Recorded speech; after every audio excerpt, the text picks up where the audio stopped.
Songs of a Sentient Flute by Frank Herbert. Early in 1975, Harlan Ellison presented an anthology idea to several fellow science fiction authors for which a planet with all necessary scientific data needed would be mutually developed for all involved to then write stories about. Hal Clement, who named the planet Medea, was joined by Poul Anderson, Larry Niven, and Frederik Pohl, who together worked out all the details for its ecology, weather, mass, gravity, etc., all of which was visually realized by legendary cover artist Kelly Freas. Then, on the evening of April 15, 1975, these details were handed on stage to Frank Herbert, Robert Silverberg, Theodore Sturgeon, and Thomas M. Disch, who each began immediately outlining new stories, each of which would appear beside many others in the completed anthology. Herbert's story was first published in the February 1979 issue of Analog magazine, followed by the anthology called Medea, Harlan's World, in 1985.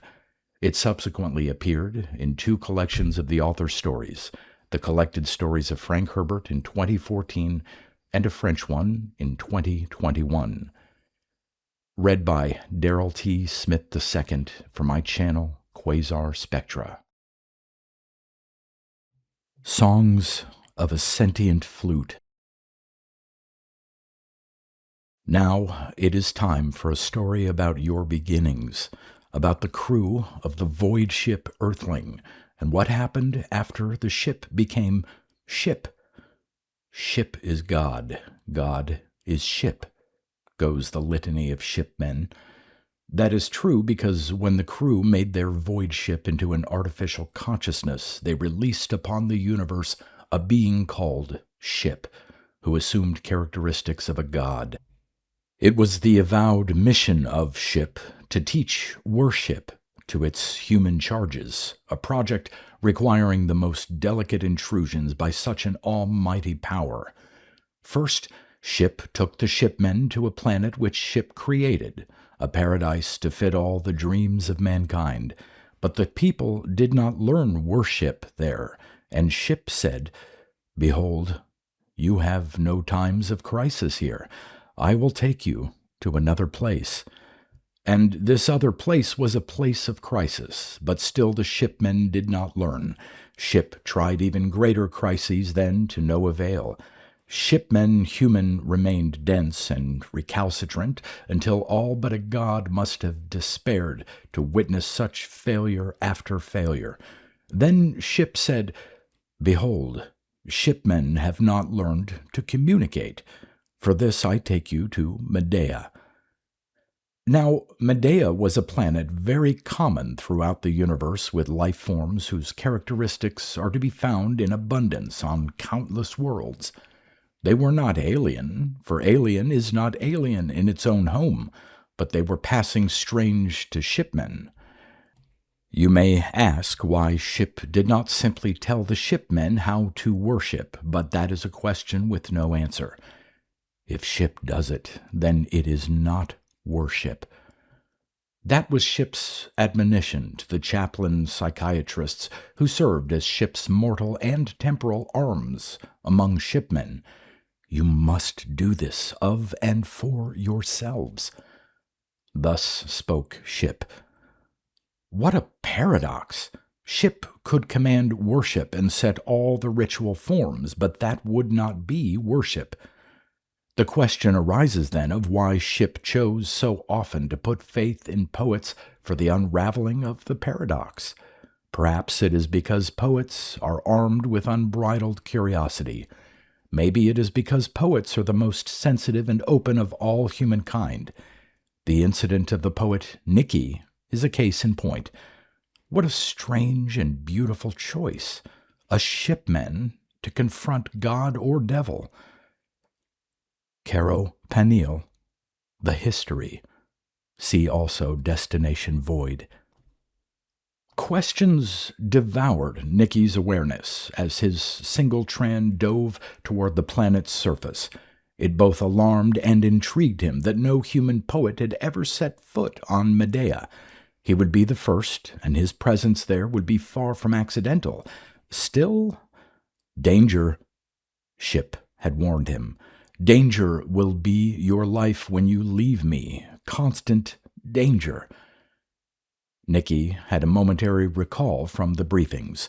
Swarms of iridescent airborne globes drifting down on the Medean colony, then explosions, fire, people and buildings in flames, death, pain and destruction all around. This had happened many times, and it was only one of Medea's threats to the human intruders. Why did the colony, or even Ship, assume that a poet might nullify those flaming nightmares or the other perils? The singletran slowed abruptly as it neared the ground. Through the webbed crash pad which guarded his vulnerable flesh, Nikki felt his capsule's wallowing passage toward Medea's Integration Central, parts of which were now visible out the port on his left. His gaze took in a circular complex of flame-proof structures enclosing a landing dome and tiny patches of transplanted terra. He knew what it had cost the colony to erect those few structures, but without constant vigilance, even these were not impervious to the floating fire and Medea's rampaging demons. What does Ship want of me here? Nikki allowed his senses to concentrate on the insulating crash pad. He breathed in a slow, deep rhythm which helped him focus on Ship's last message to him, then on the words of that message. Go, be human. Then on nothing at all. He was ready for anything. For 18 years, Ship had systematically filled his mind with all the raw data he could master, but it was his mother, Tosa Nikki, who had taught him oneness of mind and body, and Ship had not interfered. Perhaps Ship had directed even this. Tosa Nikki, the almond-eyed recorder who'd been computer-impregnated before hibernation and the long sleep to Medea. He saw her eyes reflected in his own, and her skin and hair were his. His hair was different from that of the other colonists. Straight, black, it hung in two long braids and reached nearly to his waist. His mother never cut it, and after she was gone, neither did he. That's the way they did it Earthside, she'd told him. The poets and the mystics, they kept their hair long and chose their own names as a sign of strength and a badge of their station. Some considered it superstition, totemism, but none violated the custom. Was my father a poet? Not likely. Poets are the mules of the mystical world. For all practical purposes, Ship is your father. Ship will teach you all you need, and once you leave Ship, Medea will be your mother. Take from her what you need, and go beyond even that. Then Tosa Nikki was gone. Ship did that sometimes when least expected, and it never answered questions about such losses. Now the black and red shadows of Medea slipped past him, washed and blurred through the port's tinted glass. He'd been 12 when Tosa Nikki left him to Ship and the colonists, and he'd had 6 years of training ahead of him before setting foot on real dirt. Training for what? He wondered. For what kinds of danger do you train a poet? As uneasiness crept in on him, he resumed the breathing exercises and thought back to the 6-year blur of vocoder instructions, questions, exercises, view screens, and holographic projections that pressed datum after datum upon him from thousands of human minds, most of them long since dead. This day, he reminded himself, he was leaving Ship, his father, to step out onto the complex shadow world of Medea. He was 18, strong, and already a mystery among those who knew him shipside. Despite the sophisticated gadgetry of Ship and the wealth of information this had given him, his real comfort now lay in body tuning, the breath control and mind control his fleshly mother had taught him. Curiosity, that was the thing. He had remained Ship's favorite because his curiosity was total. This curiosity had led him into his first intellectual exchange with Ship, another memory marker from his 12th year. Why do I think now of that year? He had a poet's answer. Because all separations carry something of the same sadness and the same beauty. Yet, that intellectual exchange was the only experience that he had asked to be replayed for him as he had prepared for transport to Medea. Ship. Today, young Nikki, a theology lesson. What is God? Nikki. Long pause. God is being. Ship. Negative. What is God? Nikki. I am God. Ship. Negative. I am God. Nikki. Yes, we are God. Ship. Demanding. Why do you say such a thing? Nikki. It is my thought, and the thought is God. Ship. Long pause. Whence comes such an answer? Nikki. It has two roots, one for maintenance, one for growth. Ship. Continue. Nikki. Self-consciousness and curiosity. If these are imperfections, then they are imperfections breathed into me at my creation. Then Ship's vocoder had shut down on him. The first time Ship had refused to speak to him. Before leaving his instruction panel on that day of his 12th year, Nikki had keyed his first poem into the console. Skin of steel, skin of flesh, prisoner of thought or extension? Ship had merely relayed accepted and returned to its odd silence. Until Nikki's moment of leaving for Medea, that exchange had not been mentioned, but from the time when the vocoder once more responded to him, he never again heard the word restricted when he asked a question of Ship. He'd had many subsequent discussions with it on matters ranging from primitive concepts of nuclear chemistry to music, and he was one of the few colonists ever to relate the two. What is it you'd like to understand? One colonist, a biochemist, asked him. Harmony, Nikki said, and pressed for the schematic of a nucleic acid. The thump and hiss of his single-tran against Medea Central's main hatch jarred him alert. In spite of his training and self-discipline, he felt chilled by excitement. The capsule's hatch gaped open into a long, enclosed walkway lined with transparent bubbles, which looked out on the jumble of wind and shade and biological magnificence that Medea displayed for him. Nikki released himself from the protective webbing, took up his recorder and bag, and stepped out. His nose told him there were unlabeled things in the air. Something sweet, something damp and smoky. A sign flashed on the air ahead of him. All persons must receive colony assignments at Integration Central straight ahead. Welcome. Just past the sign, he came on a small hatch opening into the unprotected face of Medea herself. No plasteel floors and bulkheads, no holographic approximations of sand fans, clouds, or the many-legged little sects whispering through rocks and gravel. There was a bright orange warning below the hatch controls.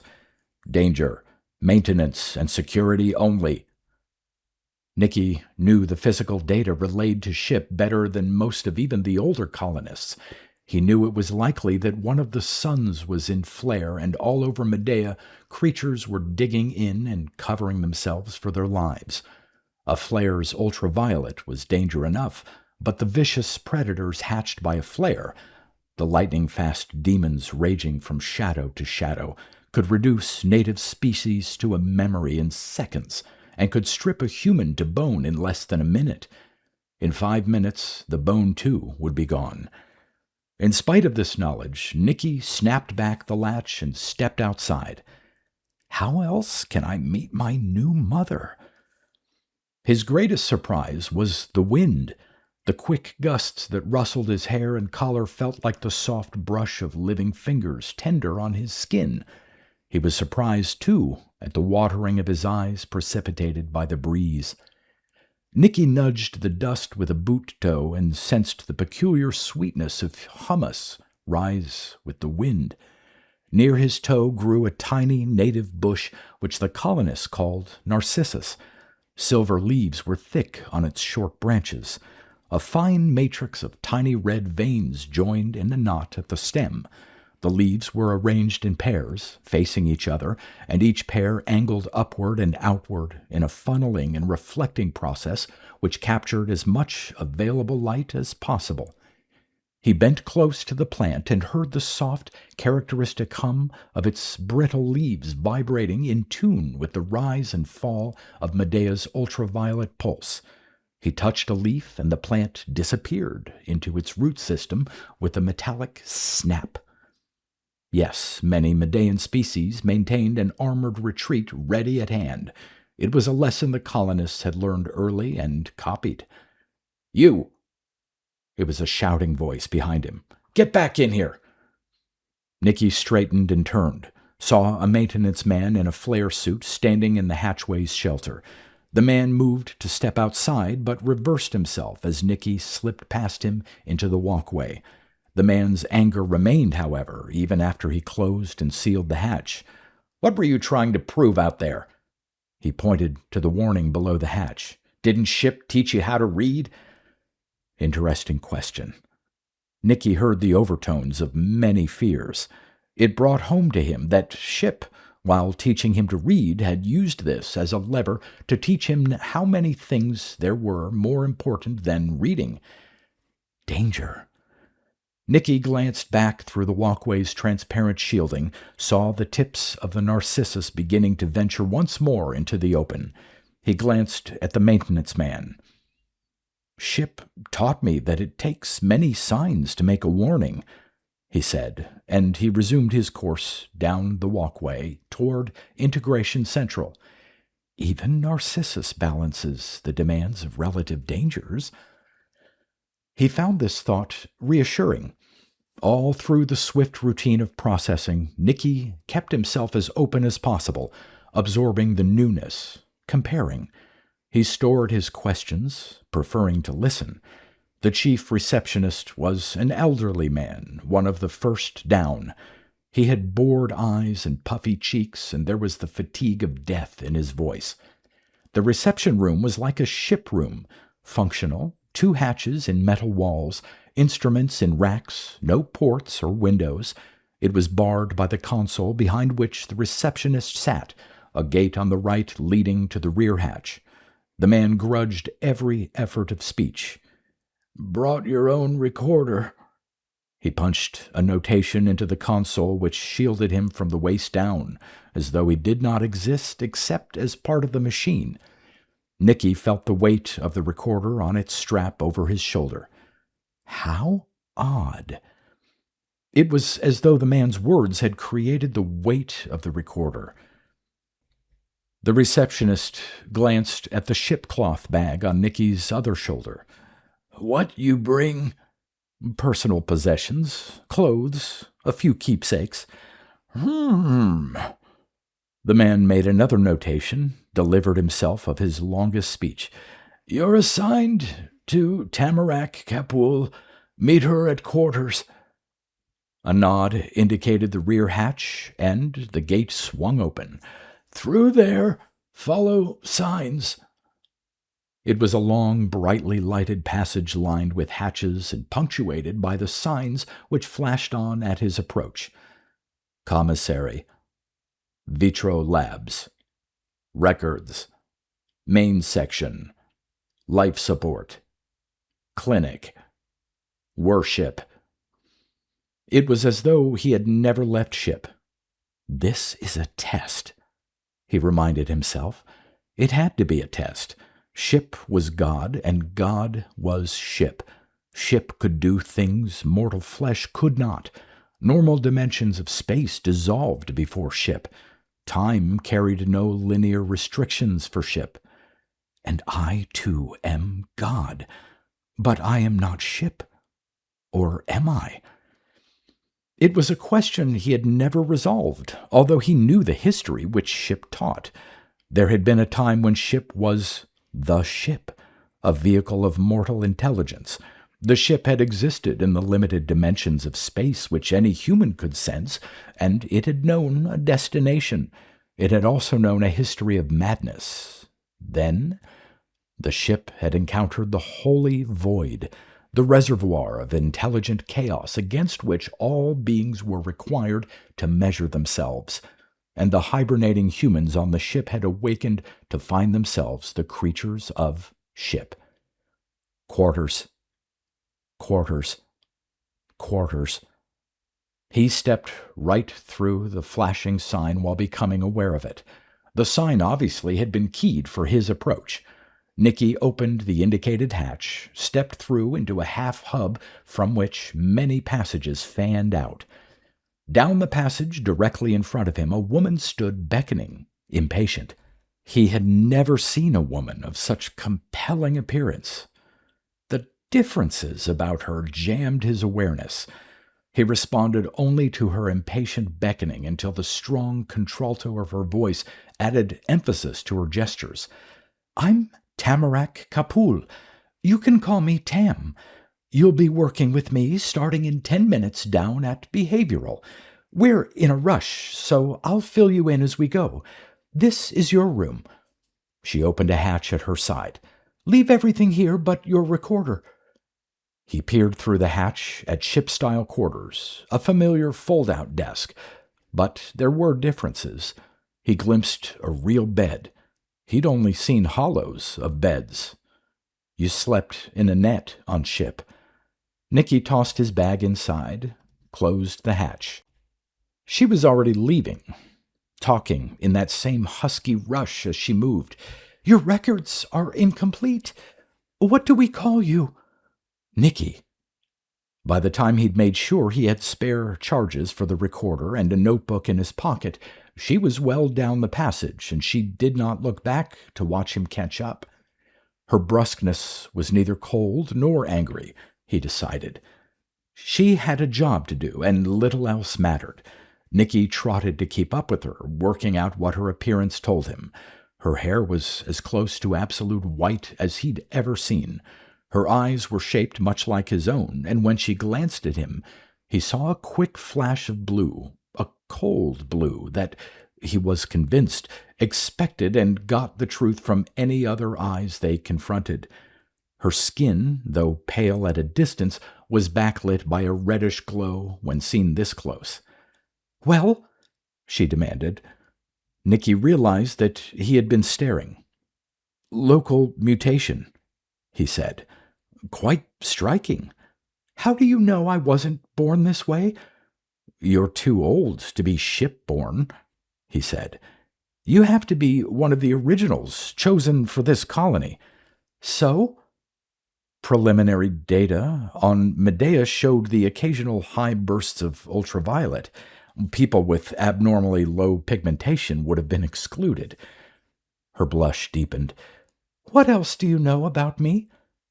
She slowed her pace, tense, face straight ahead. "Your name, Pohl, that's from one of the old Pacific Ocean nations, probably Polynesian. My eye structure's similar to yours." She looked at his eyes, turned away. "Your eyes were brown at one time," he said. She shrugged, opened a hatch, and stood aside for him, then followed. They were in another passage at right angles to the one they'd left. She struck off to the right. Nikki kept pace, talking as they went. She had asked a question, and he was determined to give her a full answer, although he now saw that she regretted her curiosity. Tamarack is a variety of tree. It grew in Canada and the northwestern United States of old Terra. Conifer with deciduous behavior. Dramatic color changes each fall and spring. You have changed colors." They stopped outside a hatch signed Behavioral.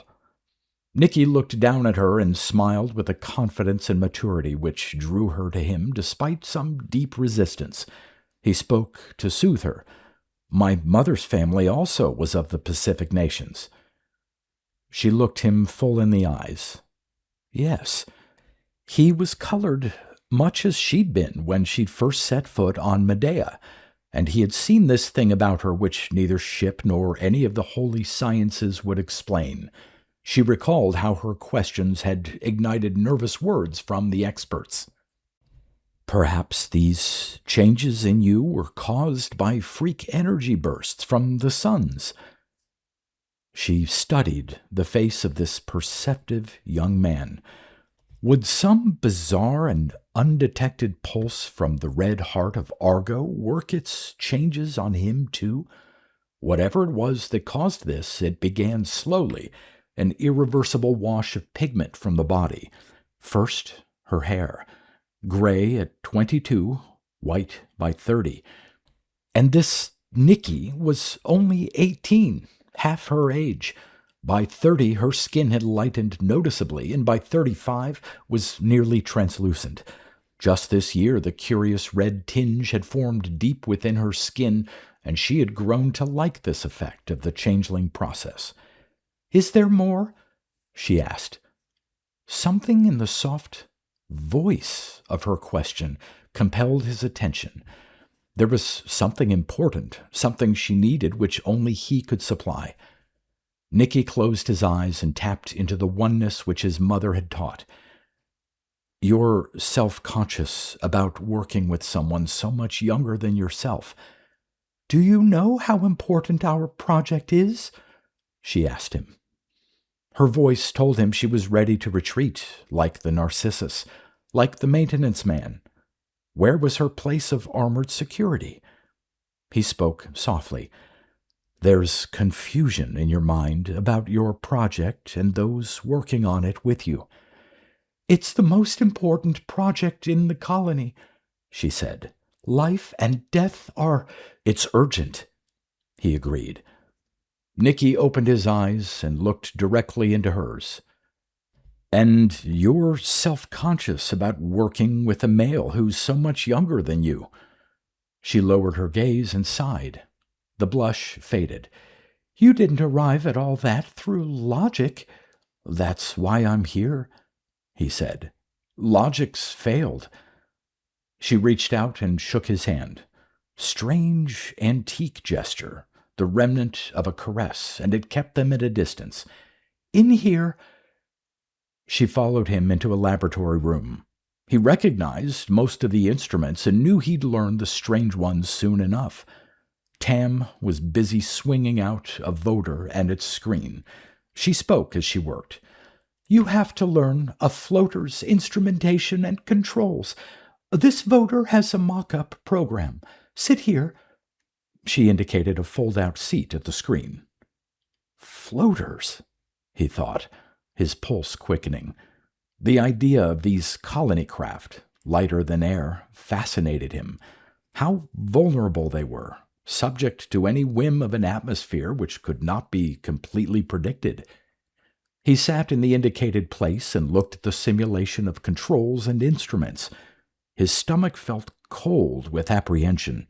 He sensed the prickling of his scalp. But this is only simulation. His body continued to send out panic signals which he could not ignore. "Is something wrong?" Concern edged Tam's voice. Nikki realized that he was trembling. He put a hand on the control panel to steady himself, found his own muscles pushing him away. He tried to tell himself that this was a Medean reaction, the accumulation of subtle oddities for which Ship had not quite prepared him. This peculiar planet set up too many conditions for flight from danger, but he could not prevent himself from standing and backing away from the simulator. "What's wrong?" Tam demanded. "Did you prepare that?" He pointed at the voter simulator. Tam studied his face. He appeared actually ill.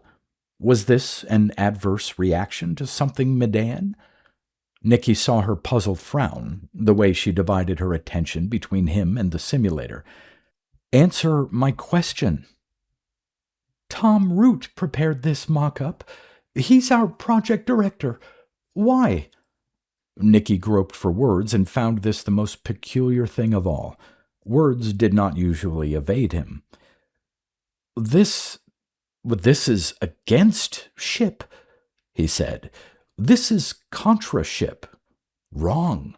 It's evil. There. The word fitted precisely. It was evil, this simulator. Her puzzlement deepened. Nothing here can be against ship. He was certain now, and not to be deflected. That is, he nodded at the simulator, it would teach me to do something wrong. It's just a machine, a simulator. She slipped onto the seat, hesitated, then punched a button marked balance. Red lights flashed, a klaxon behind the screen began hooting. Tam whirled to her right, hit the program button, began scanning the numbers and other symbols which replaced the red lights to parade across the screen. The klaxon fell silent. Nikki's fear signals began to dampen out. Presently Tam turned and looked up at him. How did you know? How did I know what? His mouth felt dry. She ran a hand through her hair, glanced at the now empty screen. Why do I feel angry? There's a fault in program acceptance, she said. I don't know exactly where the problem's located. One of the technical people will have to look at this. Nikki swallowed, regaining his composure. He realized he had not answered her question, did not know how to answer it. How did I know? What are you? She demanded. A poet. Until you asked for balance controls, this simulator would have conditioned you to do dangerous things. Is it supposed to do that? No. She stood up. Come along. We've scavenged the console from a wrecked floater. You can use that until they find out what's wrong with this simulator. You can at least learn how the instruments are supposed to work and where they are. The rest of the day went well, although Nikki had to force himself not to question Tam about why she had punched first thing for balance on the simulator. Training with the recovered console taught him this was seldom the first thing you asked of your controls.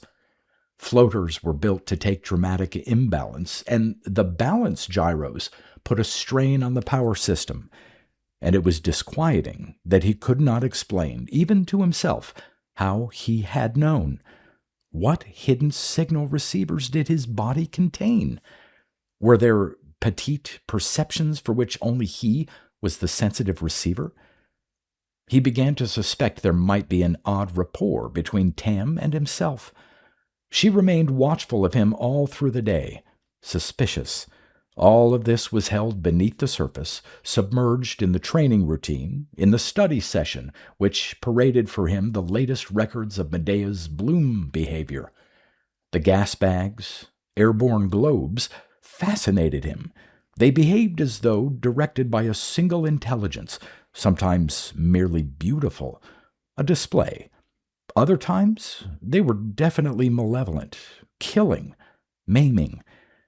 At the day's end, Tam handed him a torn piece of computer printout. Here's a map for your appointments tomorrow and the schedule. See you at early. Good night, then. She left him to find his own way back to the commissary and his quarters. Nothing unusual about that. Ship-trained people seldom had trouble with enclosed passages. When he sealed the hatch of his room behind him, only then did he allow himself to accept the accumulated aching fatigue. Was this an accurate forecast of Medean routine? Could her pace be normal here? Could he perform under such pressures? Where was the life and death focus of her project? Of Root's project? He corrected himself. When was he going to meet this Tom Root, whose name he had only heard today? Why hadn't Ship given him at least profiles on his workmates? Something here went far deeper than the apparent physical threats which Medea sent against the intruders. Nikki stowed his bag in a locker, examined the bed. There was no enfolding net, no crash bag. The bed was flat. He pressed it with one hand. Resilient. He stripped, doused the light, and climbed into the bed. Rough blankets. Medean fabric? So many questions. His first night in a real bed, and sleep swept over him as soon as he closed his eyes. There was a loud thump. Cold. Pain. It took several heartbeats for Nikki to realize that he had fallen out of the bed. Still half asleep, he was as much amused as surprised. He rubbed at a bruised elbow and tried to remember the dream he'd been having. As rush as everything had been since he'd landed on Medea, he felt that the whole day had been a dream, and he was only now awakening. Images from the dream fled through his mind. He and Tam, far above the settlement, somewhere so high that all of Medea dropped sharply away from their feet. They hung there, holding each other, suspended by what? Then the fall. Nikki found the light control, sat on the edge of the bed, and measured the drop. It was the height of 2 hands from the top of the bed to the floor. He touched the floor with fingertips, then increased the light. The floor was hard, sturdy.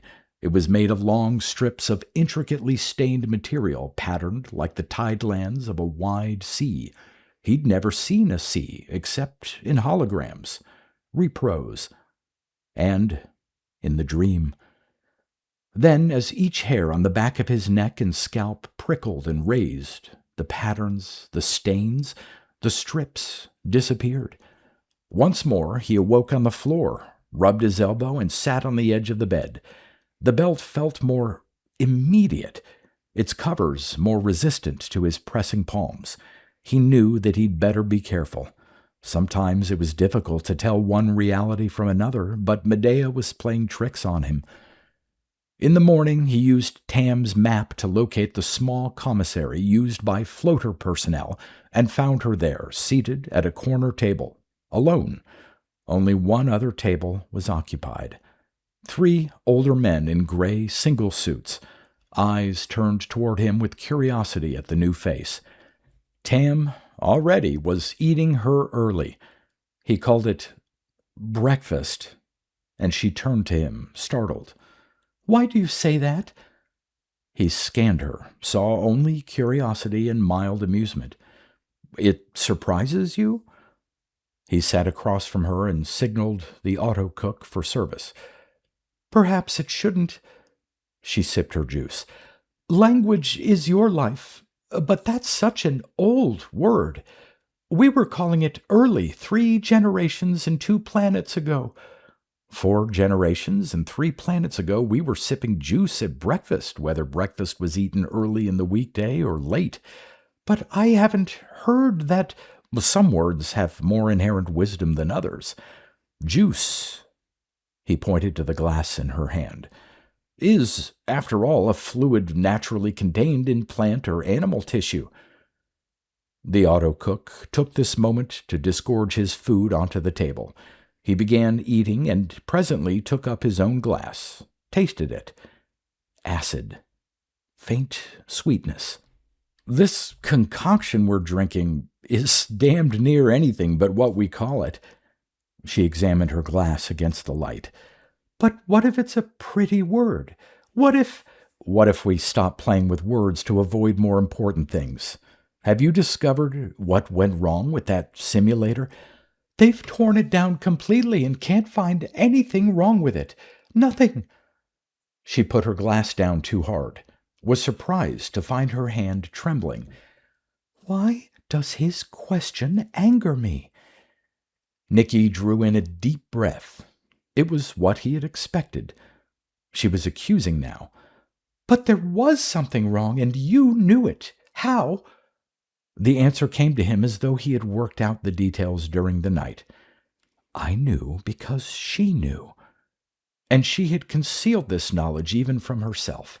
The knowledge was there just the same. When a thing was true and beautiful, he recognized it. The false and ugly betrayed themselves to him with the same clarity. This was a thing about himself which he'd never before put into quite this framework. He found it a heavy burden, as though peering through flesh to entrails. She pressed him. "How?" "It's what I was trained to do. I have this." The commissary speakers blared, "Tam! Nikki! Fly time!" She was halfway to the exit hatch before he left his seat. Something about Medea conditioned the older colonists to a quickness that jarred against his comforting, steady, ship-style pace. Nikki caught up with her in the hallway, and they jogged side by side through the Warren passages. Fly time! It came to Nikki that he was headed toward his first flight out into Medea's unpredictable wildness. One day of training, vague training, where many of his questions were left unanswered or diverted. The message of Medea was clear to him. Anything he learned here he had to learn on his own, trust his own senses. The realization elated him. That was what a poet did. He learned quickly to stop asking verbal nonsense and to begin detailed observations of everything and everyone around him. Tam pulled up outside a hatch marked Ready Room. Her breathing was no more labored than Nikki's. She was glad to note that Nikki's youth gave him no physical edge on her, but his ability to see things which she could not. This filled her with disquiet. She feared it. "That voice on the speaker was Tom Root," she said. "You'll meet him in a minute." Nikki remained silent, watchful. His silence upset her. "Root has extraordinary skill in the air and equal skill in the lab," she said. "You're defending him as though I were attacking," Nikki said. "Why?" She blinked, then, "Root's an accomplished cell surgeon, biochemist, and meteorologist. I don't have to defend him. I'm just warning you. He doesn't say much, but when he talks, listen." She cracked the seal to the Ready Room, and Nikki breathed a deep lungful of unprocessed Medean air. It was somehow different from the sample he'd inhaled the day before, a taint of ozone in it and undercurrents of lubricants, but there was no escaping a dominant sweetness, thick and aromatic. His lungs drank deeply. For 18 years his body had been prepared, conditioned, cajoled to deal with the variant Medean environment. He associated bitterness with hostility and was reassured by that aromatic sweetness. He followed Tam through the hatch, felt his body tingling on alert. They emerged into a low room with no wall opposite them. The opening led directly out onto the hangar floor, and Nikki's attention went immediately to the display board across the hangar.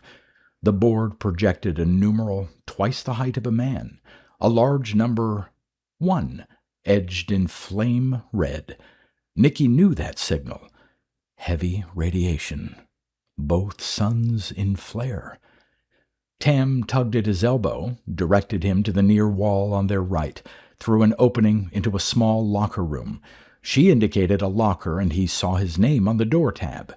It seemed strange there, alien to him. Nikki. Her voice prodded him. "Hurry it up!" Wondering if he would ever adjust to these demands for speed, he opened the door and read the instructions inside for Code 1 dress. Field pants, shielding slicker with hood, glasses, gloves. The gloves went onto his hands like a second skin. He objected only to the glasses. They filtered out this new world that he'd only just glimpsed. He slipped them into his slicker pocket. "Hey, poet!" It was Tam from the next bank of lockers. "Yeah?" "Hop it! Less than 3 minutes to lift." "What's the rush?" "New flares. Bloom started early."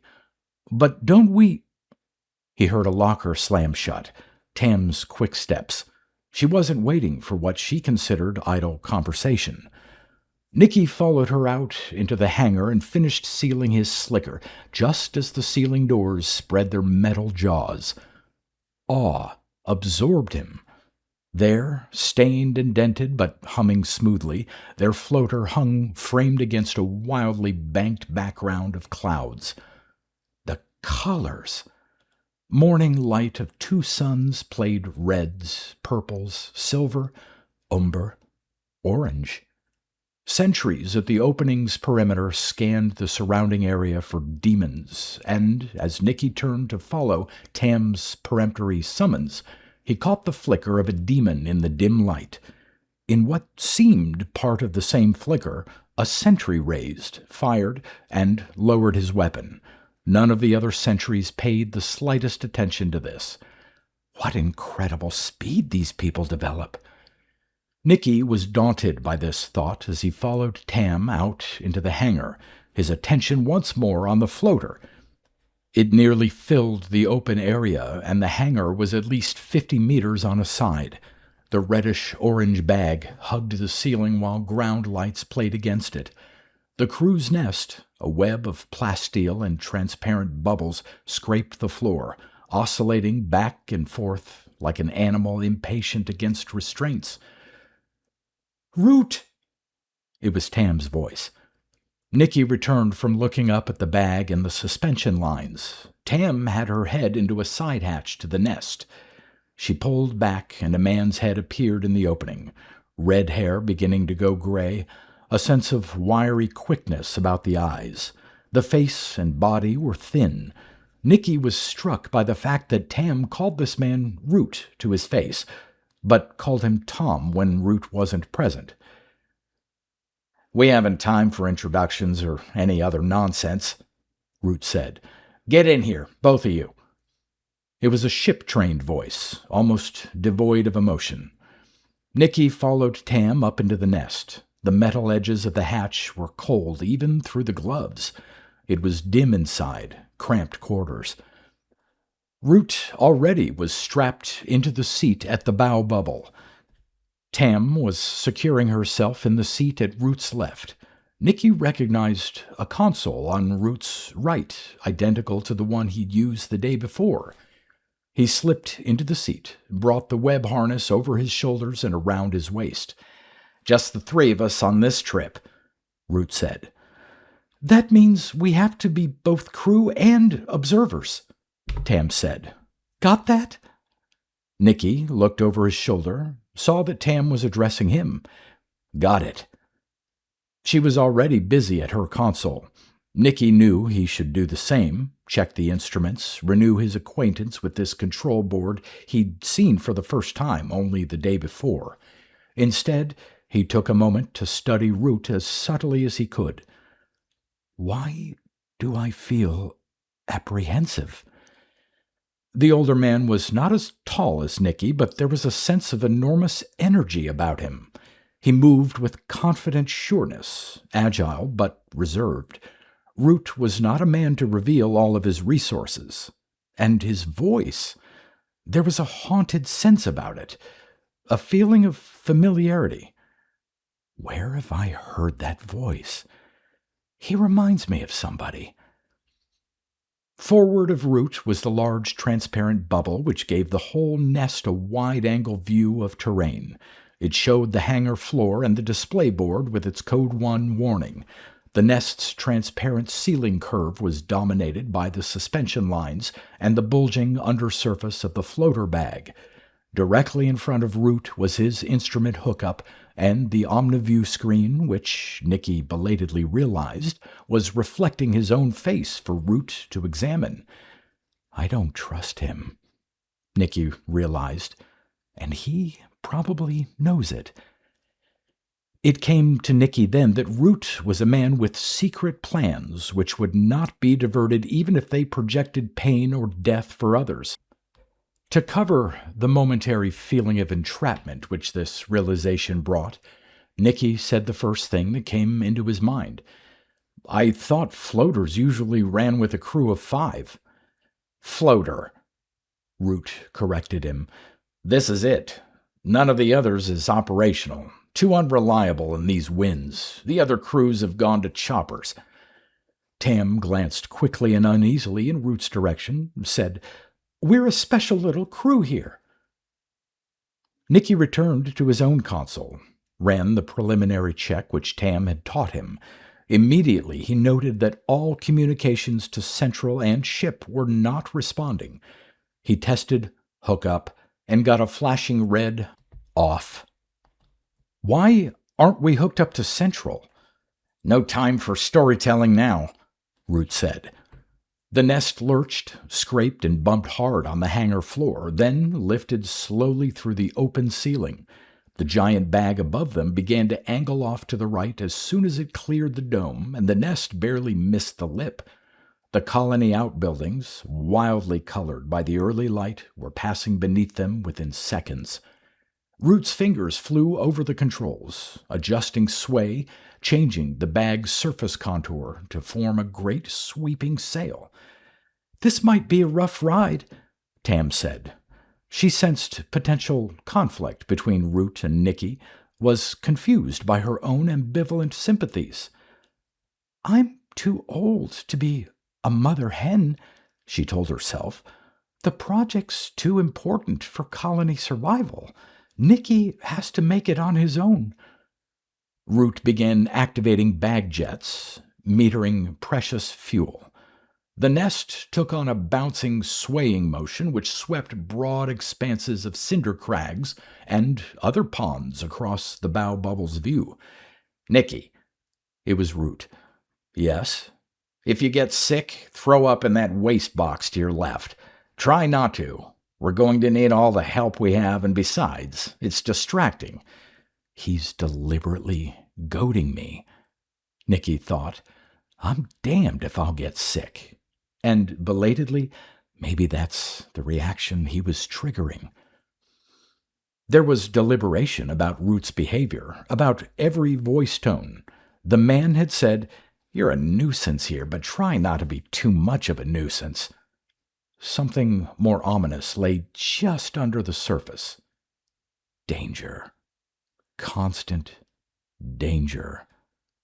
That was Ship's warning, and Nikki told himself never to forget it. The nest was flying swiftly now at about 1,000 meters above undulant sandhills, with fans of gnarled scrub in the depressions. The ride was a twisting bounce with a sharp lurch at each end. Hellfire lights rimmed the horizon. Nikki had experienced rough rides on ship simulators, but nothing quite like this. And why were they isolated from ship and from Central? If Root had been doing this for some time, there might be important data which wasn't in ship's banks. Was that possible? Nikki could not ignore a sense of contra-ship evil in everything Root did. Why did ship let me believe I was fully prepared for Medea? It was quite obvious that basic survival rules had been changed. Nikki felt a tightness in his chest, a sense of betrayal. "Nikki, you'll have to be our systems monitor," Root said. "I can fly us through anything, and Tam's the best data master we could want. Homeostasis is your department. You understand? Homeostasis, an organism's tendency to maintain constant internal environment. Good. Without Central, we can't automatically monitor some important floater systems." Root depressed a key on the far right of his board. "Your viewer will now read out all the necessary levels and their priority. Tam?" She took it up as though they'd practiced a training presentation. "If it's priority 1, like our helium supply, run a check at the indicated intervals. If it's priority 10, like the cooler monitor in our drink tank, ignore it. If you have questions, ask." Hesitantly, Nikki keyed for helium readout against their lift, read it, and shot a questioning glance forward at the terrain. They were lifting far faster than the readout indicated. He checked it. Even the best of thermals could not change the basic properties of the floater's helium. He looked up at the billowing bag, back to the readout. "Root? What is it?" The man didn't even try to conceal irritation. "My helium readout rates our KGM3 at 2.9 adjusted. What gives?" We should be at no more than 2.76. Instead of answering, Root concentrated on his own controls and viewer. The ride was getting rougher. The sharp lurch at the end of every twisting bounce had become a jarring deadweight drop. Through the transparent ceiling, Nikki watched a series of 4-meter ripples run the width and length of the bag. The nest banged and slewed, forcing him to bring up the web hood to steady his head. Against these restraints he peered forward and had his first view of the seacoast, with a play of angry colors in the offshore clouds. The floater had reached the upper winds, growling in from the sea. "Root? I heard you. Ignore it." It was an unmistakable reprimand. As though to counter this, Tam said, "We aren't very lucky today, Nikki. To make the bloom, we have to beat this wind and move out over the water." The next lurch gathered the nest up against the floater bag and dropped it the full length of the 15-meter lines. Both Tam and Root appeared unruffled by the jolt, going right on with their work. Nikki smelled the taint of blood in his nose, wiped red with his sleeve. "Nikki, where are your compressor specs?" Root asked. He punched for them, still shaken by the jolt and still wondering why neither Tam nor Root appeared interested in the helium discrepancy. Helium was a floater's life. A leak, a loss of heat control, bad valves, any of 100 related details could drop them into deadly sea, desert, or mountaintop. To drop out here over land meant certain death. No human could negotiate the shadow zones with their rim of blind-fast predators, not without support from Central or Ship, and Root had isolated them from that support. Why? "Where are those compressor specs?" Root demanded. "Safe levels. Don't make me ask twice." Nikki accepted this and thought, "We are lifting." He decided, at least for the moment, that he would not worry about the helium discrepancy if the others didn't. Root was making course corrections now.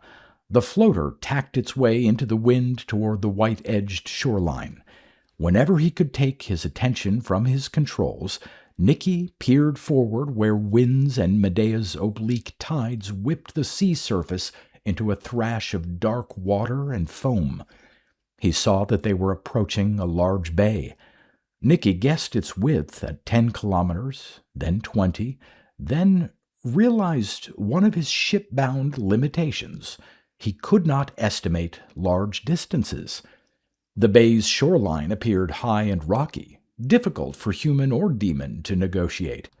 Between rocks and water stretched a thin buffer of tidelands, and then, as the floater drew closer in its angle toward the sea, Nikki saw a thick bank of kelp-like growth just below the surface.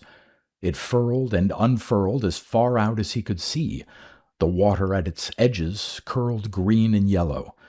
Between system checks and corrections, Nikki divided his attention, now on the kelp-covered sea, now on the helium discrepancy. Still 2.9 adjusted. They were operating at about 110% efficiency, and he couldn't understand it. Tam, busy with her own duties, tried to divert Nikki. He must not see through the helium discrepancy. Not yet. She spoke quietly, forcing him to concentrate on her voice. "Whatever generates the Bloom's gas bags does so at times of intense solar activity, and we know that somehow they communicate. Root and I feel that they possess an extremely complex, high-order communication system." "Fully sentient," Root said. "But their cellular base is vegetable," Nikki said. "Would you limit intelligence to animals?" Tam asked. Root was scornful. "This is a new world, and if there's one unwritten law of the physical, biological, social universe, it's that anything can happen. Given the conditions and given time, probably will happen." "They communicate," Tam said, "and they exhibit social behavior which has to be based on communication. You've heard their songs." Nikki had thought himself the only human to call the sounds of the globes songs. He thought back to the shipside times when he'd listened to the records of those odd sounds. Moans, wails, squeaks, and grunts. Shipside people played them briefly for amusement, but Nikki had played them often, lulled by what? Rhythms? He'd often wondered about those sounds. Ancient poets had enjoyed the poetry of many languages, even when they did not understand the language or its literal world. Belatedly, he focused on Tam's words. She knew he'd listened often to the records of the songs.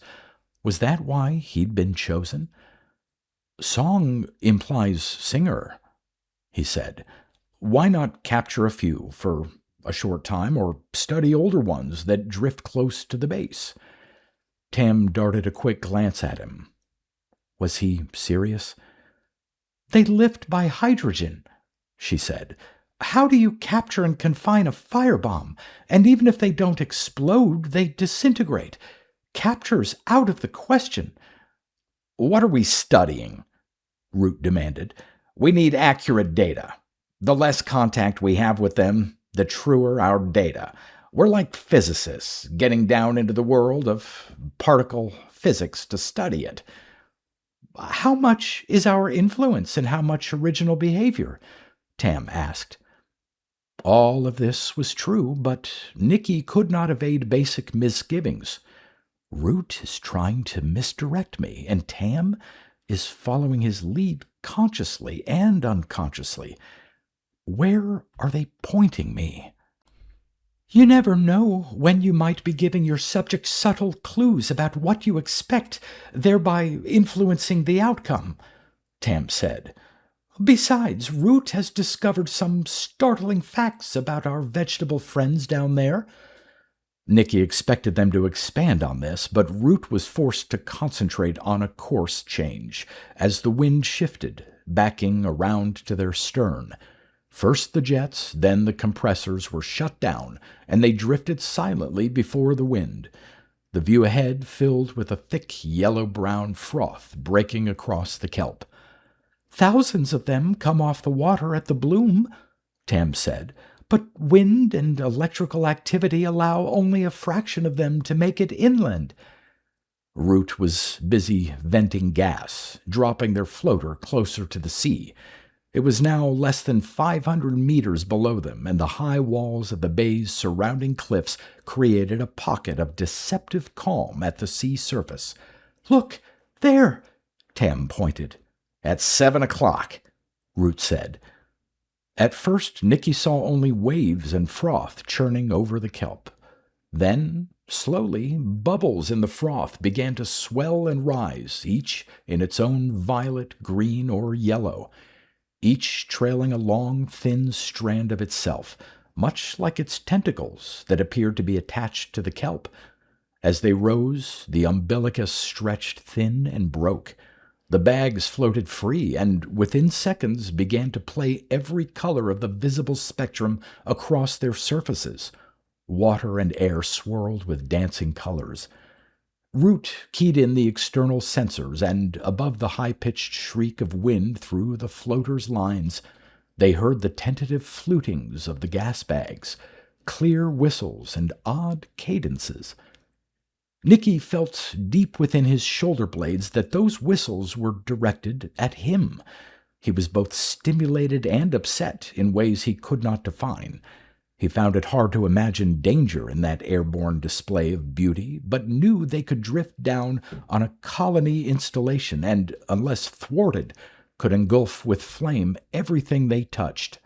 They're a dream, Nikki whispered. They're all the beauty of a child's best dream. Neither Root nor Tam responded. All three of them sat enthralled within the nest, rocking in the wind, and watched as thousands of the colorful bags broke the sea's drab surfaces, swelled and lifted. Nikki listened to the siren fluting of the bags as they lifted closer and closer, hearing distinct voices waver through the colorful mob. He spoke in a whisper. They sound like ship children when they get up in the morning. They come out of their cubbies and into the dressing room, and they jabber themselves awake. Tam looked at him with a curious softness. I would like to see children. I haven't seen a child in almost 90 years. Root laughed, oddly harsh, and when her blue eyes snapped a demanding look at him, he cleared his throat and spoke placatingly. Tam, you slept more than 50 of those years in the Hib tanks. Look down there. He stretched his hand across the view, alive now with gas bags tumbling over themselves in the fits and starts of the wind. These are children that only we three have seen. We saw them born, or patched. I find no comfort in that, she said. What an odd turn of phrase, Nikki thought. He felt that he'd been an eavesdropper on an exchange with deep and portentous meanings. Once more, Nikki scanned his console, still curious about the helium, but even more curious at this real-time observation of a bloom. Tam and I have watched 4 blooms this year, Root said. Are you superstitious, Nikki? He's goading me again, Nikki thought. When he spoke, he couldn't conceal resentment. There are certain things, powers we can't measure. And you're right that all things are possible. Maybe luck works somewhere in that, but I wouldn't call myself superstitious. Good. Root sounded elated. He glanced at Tam, who was busy adjusting the external monitors. Out of 4 trips here and a total crew of 14, we're the only 2 survivors. Nikki felt as though the bottom had dropped out of his stomach, and it was not the lurchings of the floater. He was in genuine physical danger, with no ship to guard him. He was actually exposed to dangerous elements. Constant danger. Is this what ship meant? Even as he thought this, he knew it was too easy to be true. Ship had something else concealed in that warning. Nikki knew this with a sure instinct. Listen! It was Tam, speaking as she increased the volume on the external sensors. The hesitant, youthful jabber of the rising globes was being replaced by babbling confusion. Quickly it built into the short, unmistakable sounds of creatures in panic. As though the sound threw a switch within Nikki, he felt the panic in his own breast. Evil, evil, evil. He didn't know whether he was crying it or just thinking it, but there were screams in his throat, and he saw his own gloved fists pound at the console in front of him, then move toward the release catches of his safety harness, fingers clawing. Through all of this, he was aware of Root watching him with a distant, clinical coldness.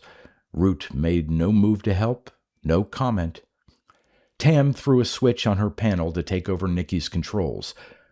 The floater first! In the same motion, she kicked the safety interlock, which secured Nikki in his seat. Nikki thrashed and twisted there like a tortured animal, screaming and crying. Why wasn't Root doing something to help? But Root had turned his attention to the forward bubble and its view of the colorful bloom. Tam, please observe, he said. She turned her attention to the view and saw thousands of whirling bags as one boiling mass of visible scream. Color flamed in them. The external sensors relayed a diminishing babble. Only a scattered few of the bags had escaped the destructive dance, and she knew from experience that those few would assemble and guide themselves toward the colony with violent intent. The wind was picking up, tearing at the whirling mass below them. The babble of screams faded, and most of the bags emptied, scattering like torn fabric across the surface of the sea. Only the few survivors moved inland. Nikki had subsided into moaning unconsciousness. How very interesting, Root said. We were correct in asking for this young man. His hands are bleeding. Shouldn't we do something? Tam asked. Yes, we should save ourselves by returning to the colony. The young man will be all right until we deliver him to the medics. Why is it you're always right? Tam demanded. Careful, Tam. It's my function to be right, and that's why we're alive while the others are dead. I still wish we could warn our people. She nodded toward the surviving globes, which were now beyond the cliff tops, headed toward the distant colony. It's only a small attack, Root soothed her. Security will handle it quite easily. Nikki awoke to the low sound of murmuring voices. They were sick-room voices filled with well-trained concern. A female voice said, "All right, we'll leave him with you now." He opened his eyes and saw a beige wall only a few millimeters away. Rough blankets covered him. A bed. He was in a bed. His hands ached and there was a smell of disinfectants in the air. Slowly he turned onto his back, saw Tam seated on the edge of the bed reading his biostats from a console attached to the footboard. Nikki recognized his own quarters. The hatch was open to the outer passage, and Root stood just inside it, leaning against the wall, a look of intense observation on his face, calculating. Root's intention was on Tam. "I'm glad you're awake," Tam said. There was real concern in her voice. Root smiled. Nikki felt a knot of sickness in his stomach, the pain in his hands. He lifted them, saw the transparent swathing of cell tape. The curved edges of many cuts smiled up at him through the tape, and he remembered once, shipside, a fall at play and a cut leg, his real mother applying cell tape. "You'll learn to like cell tape," she'd said. "It makes you heal faster, and you can watch yourself mend at the same time." "Tosa, Nikki, whatever happened to you?" "Whatever it was, you left it back there at the Bloom," Tam said. She switched off the biostat console, turned that searching blue gaze on him. "We have to know what happened." Nikki turned his head away toward the wall. Her words called back the panic. Horror. He remembered pounding the floater console. Screams. Trying to escape from... what? From his own body? How was that possible? Come, we have to know." That was Root. Nikki knew the questions they would ask. Afraid of heights? Afraid of closed spaces? Of people? Death? They would have pulled all of Ship's records on him by now, and none of the answers to these questions would be yes, except for death. Something animal responded to that threat, and Ship would never explain it. "It was a rough ride," Tam said. "And your first. Were we too rough on you?" Nikki recalled a brief instruction record Ship had provided him when he was 16. For 500 years of Earthside history, most humans prejudged poets to be biologically inferior. Remnants of that judgment tend to cling to the human psyche. Nikki turned his head, stared across the room at Root. "You don't seriously believe that?" The man appeared genuinely surprised. "Maybe not, but remember, we were not in simulated danger out there. It was real." Tam touched his shoulder. "We lost you when Root told you about the other crews. No, I don't know what happened to me. I just know what it wasn't. How long have we been back?" "About 5 hours," Tam said. "Are you hungry?" The thought of food made his stomach churn. No food. "Do you have the nest recordings from our trip?" "Complete tapes," Root said. "Would you like to review them?" Was that a protesting glare Tam directed at Root? "Shouldn't we let him recover completely?" she asked. "The decision's his," Root said. "Bring them," Nikki said. "We have to take you to them," Root said. What was that pouncing expectancy in Root's manner? Why? Nikki asked. We have to use the floater consoles. All others are linked to the colony and ship. Only the floater is independent. Why? We think ship has been influencing our project. Ship doesn't have to influence such things. Ship is God. Root leaned toward Nikki. So Ship says, but Ship alone knows what Ship sees for itself. Like any other being, Ship must choose to see some things and ignore others. But Ship's immortal, Nikki protested. Without any limits of time, Ship had you for only 18 years, Root said. How long will you have yourself? 500 years? 1,000? More than... Root broke off as Nikki turned away and rubbed his forehead with a sellotape swathed hand. Shall we go? Tam asked. Or would you rather... No, let's go review those records. She helped him to stand on wobbly legs, and he was surprised to see that he still wore the clothing he'd worn on the floater. They had stripped off only the slicker and the gloves which he'd torn, injuring his hands. None of them spoke on the walk to the hangar, not until they were alone in the floater. What if Ship chose to hear what you said back there? Nikki asked, confronting Root. I think Ship is bored, Root said. At the very least, we're entertaining. The answer filled Nikki with confusion. He stood in the confined nest, unable to respond, while Root readied the replay. How confident Root appeared. He moved with such sureness, not slinking around like someone who felt the least bit guilty.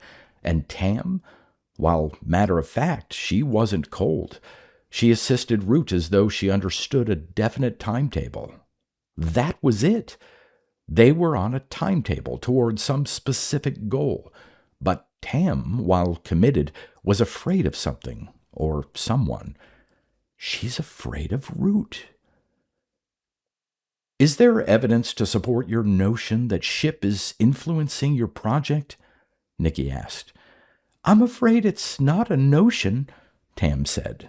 But even so, if Ship... We're ready for the replay, Root said. He turned and stared at Nikki. It was the stare of a technician toward a test animal.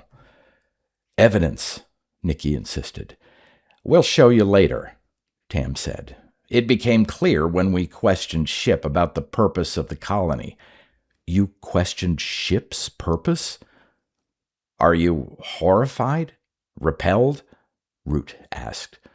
Ship and I used to play a question-and-answer game, Nikki said. If I asked a question, Ship always answered truthfully, but Ship didn't always answer in terms I could understand. Are you trying to delay the replay? Tam asked. She indicated the console which Root had readied. No, let him go on, Root said. Was Ship trying to confuse or mislead you? That would have broken a basic rule of the game, Nikki said. That would have been untruthful. No, Ship was teaching me that the answers are always somewhere in the formation of the question. How trusting you are, Root said. In the question? The answer? Tam asked. Root leaned forward, peering at Nikki.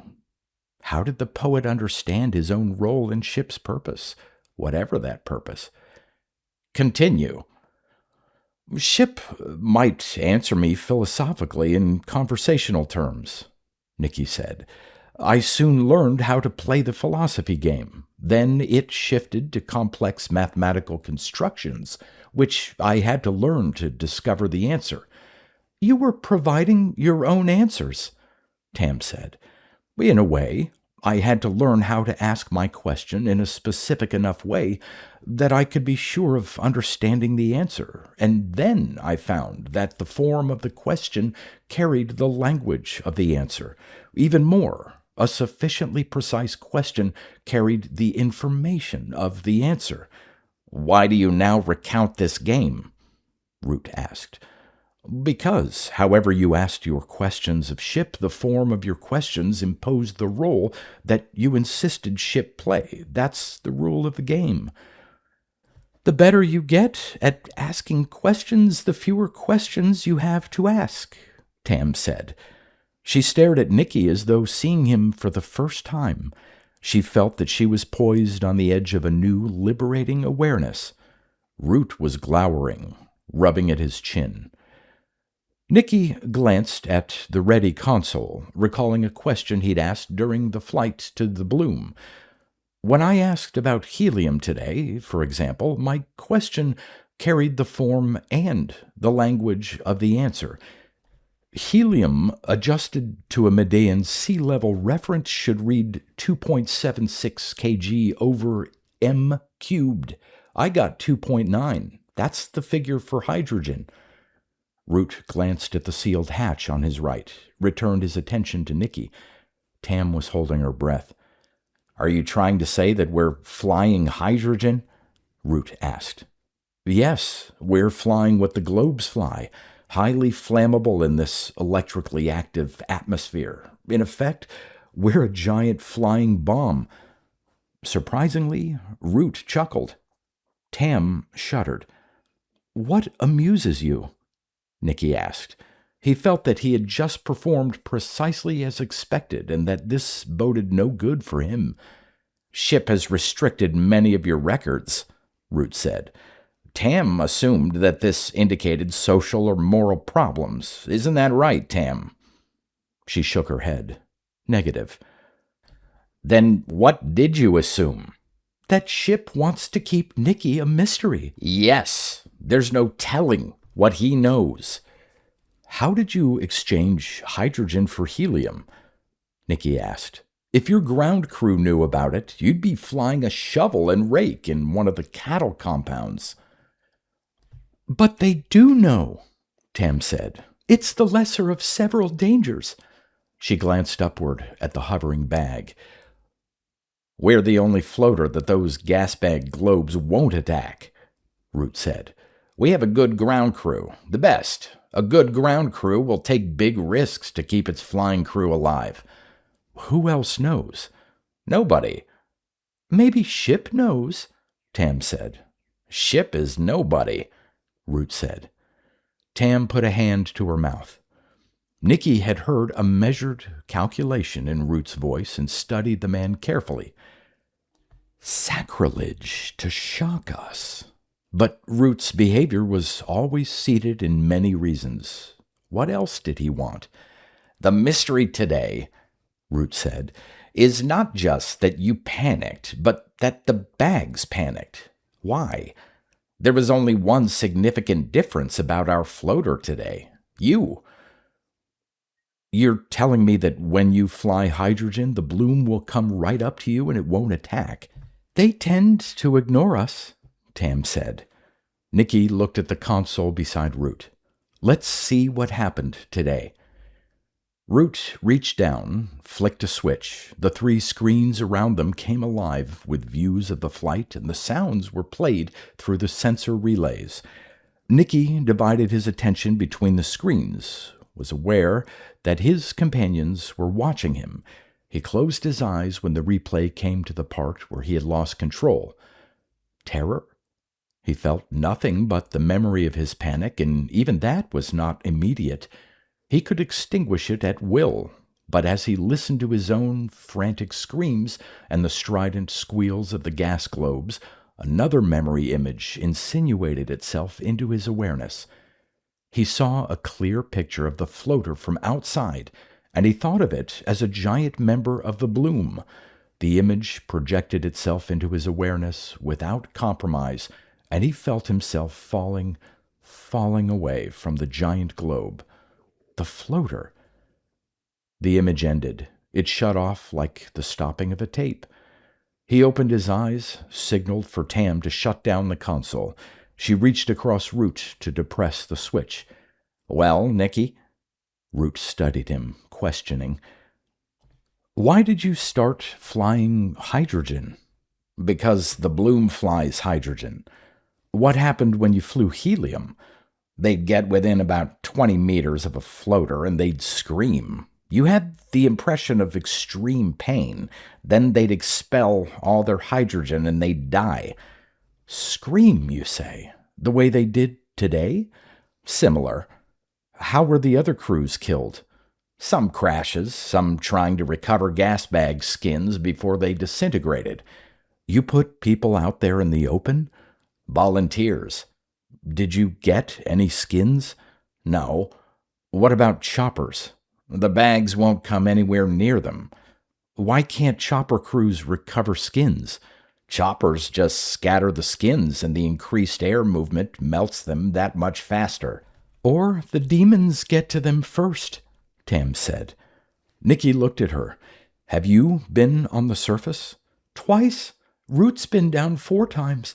What's it like? Not pretty. Why do you want the skins? We need any clue we can get, she said. How about the older bags? Have you been able to get close to them? They move off when we get close, and somehow they signal others to run away. When we chase, they'll use up all of their hydrogen trying to escape. Then they just drop and disintegrate. Why didn't Ship give me this information? Nikki asked. Ask Ship? Root said. There was no mistaking the venom in his voice. The old ones warn the young ones of our approach, Tam said. We've watched it many times. But they ignore you when you fly hydrogen? From a distance. The significant thing is that they don't attack. How do they attack? Kamikaze. 1 or more old ones from above. Static spark and they explode themselves against the floater bag. Root pushed a palm downward sharply. Crash. What happens to gas globe skins when they fall on water? They melt rather quickly into a sludge which disappears with the first rain, Tam said. But on land, demons eat the skins? Ravenously, Tam said. Then an odd thing happens. Didn't we come here to find out why Nikki went into panic? Root asked. It was obvious he wanted to divert Tam from this course. Nikki was not being diverted. What's the odd thing? She saw Root's displeasure and spoke hesitantly. After eating a skin, the creature becomes quite unpredictable. It may lose its fear of higher predators, run in aimless circles, ignore obvious prey. We suspect that the skins are hallucinatory, Root said. Epiphany, Nikki said. The visitation of God. Root shrugged. And the older bags prefer to drift over water, except that they'll come inland to attack the colony, Nikki mused. Or to lift animals from the surface and drop them, Tam said. Nikki was surprised. Don't they eat animals? Not that we can see. We've never seen them eat anything, Root said. Well, Nikki, what happened to you out there over the bloom? It was Tam, the data master, performing on cue. She had heard Root's displeasure. I'm not sure. I think the bloom's panic was contagious, and I caught it. How do we know the bloom didn't catch your panic? I've told you what I believe. I wouldn't have said it if it were untrue. As he spoke, Nikki experienced the swift inner expansion which always accompanied his own poetic revelation. He stared at Tam without seeing her. They'd been playing the question game here. He sensed a subtle perversion in the way they'd played the game, but the form was there, the essential form. It lacked only the right language. What did he know about the bloom?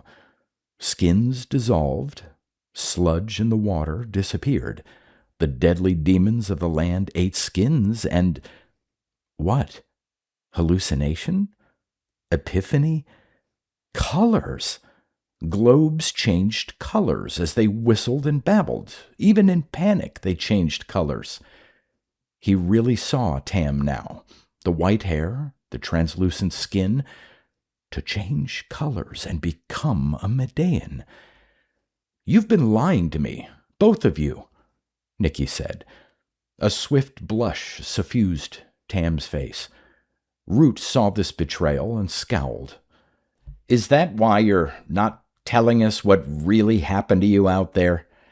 "I deserve that," Nikki thought. He wondered why he felt reluctant to tell them about that externalized scene he'd experienced during the panic. He consulted the image once more. There was a message in it, something basic. The floater was, it had to be, respected. That was it. Respected. It could not be attacked, but it was deadly, dangerous. You were compelled to flee such a thing. Compelled.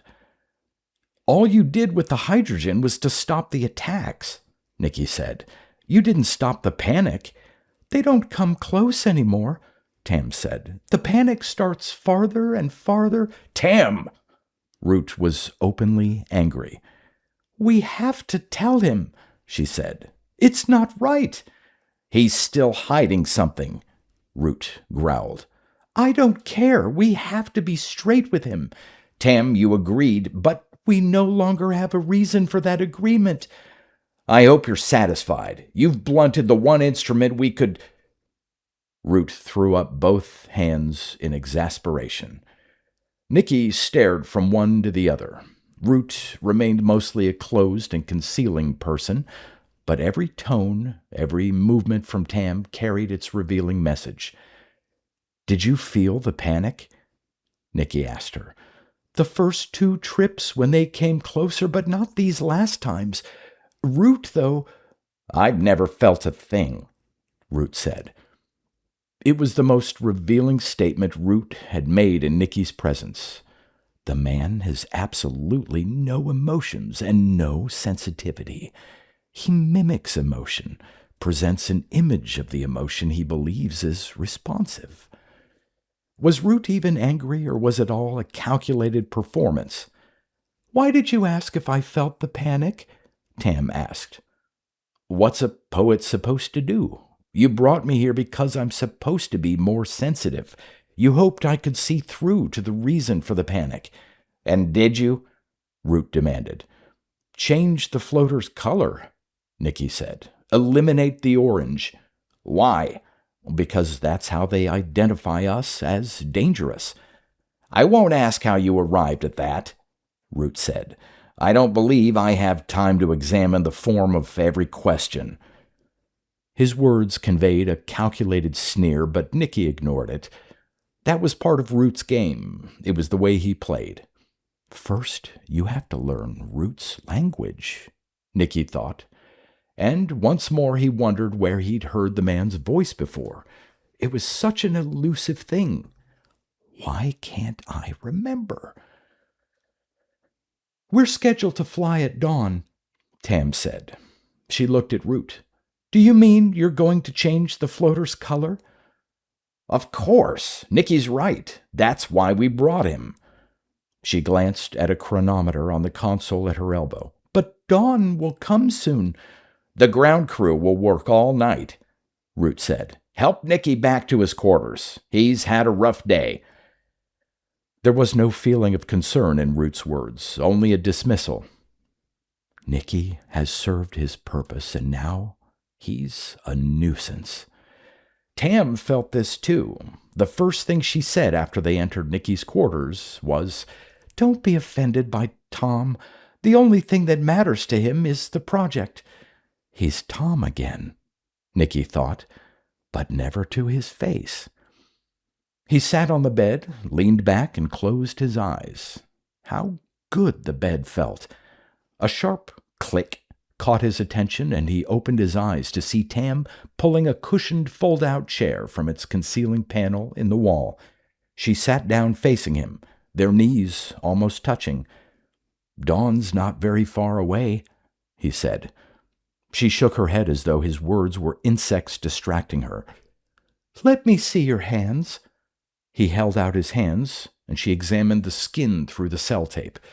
The healing's far enough along. This tape should come off. He nodded. Gently, she removed the tape. How soft her movements were, how careful and considerate. He watched the intensity of her attention. "Your mother," she said, speaking without looking up from her work. "I pulled her records while you were unconscious." Why do I feel a chill? He wondered. She glanced at him, returned her attention to the tape. A faint smell of healing unguents came from his hands. "Why was your mother your teacher when you were very young?" She asked Ship, and Ship consented. "What did she teach you?" "Many things. How to clear my mind. The mind doesn't work well when it's cluttered up and churning. It jams. It's devoured by questions and distractions." She put the last of the cell tape in a disposal chute, but continued to hold his hands. "How do you clear your mind?" "I throw things out of it one by one, then concentrate on the last thing, then throw that out too, and focus on the no thing that's left. Then I don't think things out, I just know them." "You mean to say that after all your questions and the emphasis on our data, our information, after all that, you really operate on intuition?" He smiled at her obvious surprise. How warm her hands were, how true and loving. "Not exactly. I just give the unconscious part of me a role in most decisions. Facts, records, books, they're all obvious learning. But there's a lot of subtler data coming in. We're bombarded with it all the time, and we ignore it for the most part, filter it out. As Tom says, the sentient being chooses what it will see." "Root said that, not Tom," Nikki said. "What?" She dropped his hands as though he'd hurt her. "He said it on the floater. That's when he's Root. You never call him Tom there." She put a hand to her cheek. The skin remained pale and clear. The blood undertone changed. "I do, don't I? I wonder why I do that." "Because you keep him in two compartments, conscious and unconscious." She stared into his eyes. "You do that so easily. That's what your mother taught you, isn't it?" "Ship and my mother." "Can anybody do it?" "Most can. Very few ever do." "Will you teach me?" "It can't be taught, only learned." "But your mother—" "She talked of it often, and her stories were wonderful. She gave me thinking exercises to entertain myself, and these were similar to the game I played with Ship. You asked questions, and she answered." "Usually she gave me the question. If I brought a question she might not answer. When she answered, it could be yes or silence." She stared at him. "Silence was an answer?" "Sometimes. Other times she might answer with a question. If she made a statement, that too could be no answer." She leaned back in the chair to absorb this, her head against the cushioning, eyes closed, relaxed. Nikki didn't move or change his breathing rhythm. Tam found herself listening to the slow and regular sigh of Nikki's breath. She relaxed her muscles one by one, felt the tension wash out of her stomach and neck and legs.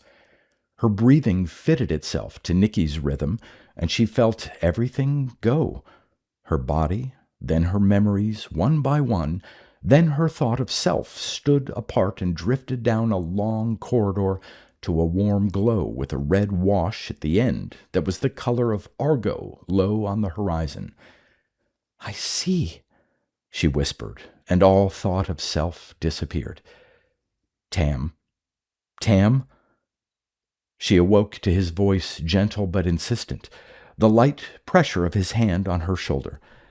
"I didn't want to wake you, but if we're getting out to the bloom at dawn—" She stretched and noticed that he was admiring her as a woman for the first time.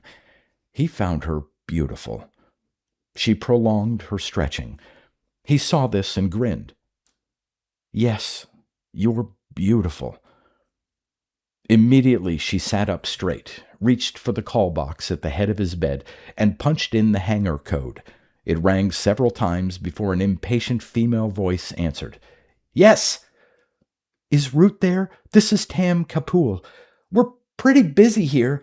Put him on. It's important. I'll see if he'll come. There was a long wait, then Root's cold voice. What is it, Tam? Have you chosen a color yet? We're about to make it purple. Add some red to that. Make it Argo red. Why? To appeal to the gas bag's aesthetic sensibilities? Argo red, she insisted. And we come in from the Argo side. Where are you? What difference does that make? Root's laughter was not companionable. Tell Nikki I agree. Argo red it is. She slapped the disconnect switch, blushing. He's slipping, Nikki said. He didn't ask you if we're running a research team or a school of design. He thinks the color is your idea. Does that bother you? I'll call him back and... No! She put a hand on his knee, jerked it back as though his knee had burned her. Let it be. That's it, Nikki said. You have to let it be. Then you can tell what it is, what it's doing. He leaned forward, cupped her face in his hands, and kissed her. When he released her, she said, We mustn't... Why? Because you're older? Of course not. Sometimes you're older than Root. Nobody's older than Root. The words had come from him spontaneously, and their sense of truth shocked him. Nobody's older than Root. Who was this man with the familiar voice?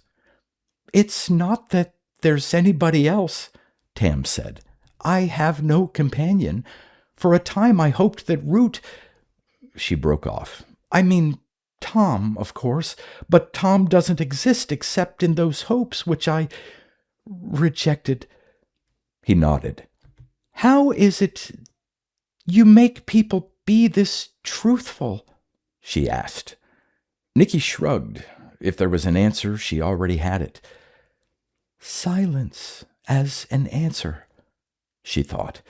She wanted to get up, but knew that anything she did would only increase the sexual tension between them.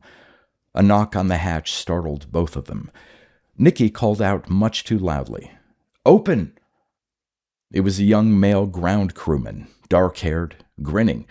He tossed in an open shipcloth bag, crammed with tapes, and Nikki noted a splash of Argo red on the man's left sleeve. Root sent these. Bloom recordings. He said try to find some interesting rhythms in them. The hatch was closed before either could respond. Tam stood up abruptly. I will not have him laughing at me, at us.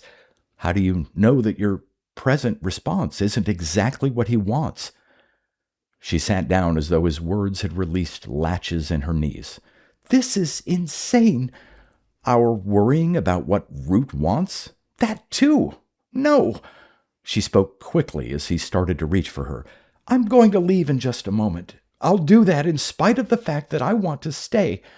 Is that the insanity? I don't think so, and neither do you. No, what we need is the right time and the right place. When are things right? She hesitated, then, I see. That's why you didn't even question it when I told Root what color to use on the floater. When a thing's right, Nikki said. Once more, Tam stood. I would like to have known your mother. Nikki arrived on the hangar floor almost an hour early. Root already was there, with a scattered remnant of the ground crew finishing up on the floater. The bag glistened in the upper reaches of the hangar, a dark red ball with flecks of purple in it. The ground crewmen were a ludicrous sight, stained varying shades of Argo red. The bag of Bloom recordings slung over one shoulder, Nikki finished fastening his slicker as he hurried up to Root near the nest's entrance hatch. Well, poet, will it work? Root gave the appearance of being in exceptionally good humor. It was well done, but Nikki suspected it. Perhaps it'll work for the wrong reasons, the way I worked for you. Have you worked for me? Nikki glanced up at the glistening red bag. shrugged. "Why did we bring you into the project?" Root asked. Nikki slipped the bag of recordings to the floor. "Perhaps because you knew I'd listened to every globe tape in Ship's records." "Ah, and what can you teach us from those peculiar noises?" "To move with caution. If the globes are sentient, any deaths we've caused could be seen as murders rather than errors of judgment or ignorance." "You expect the gas bags to mount a massive retaliatory attack?" "Humankind doesn't have a monopoly on preservation of its species or desires for revenge.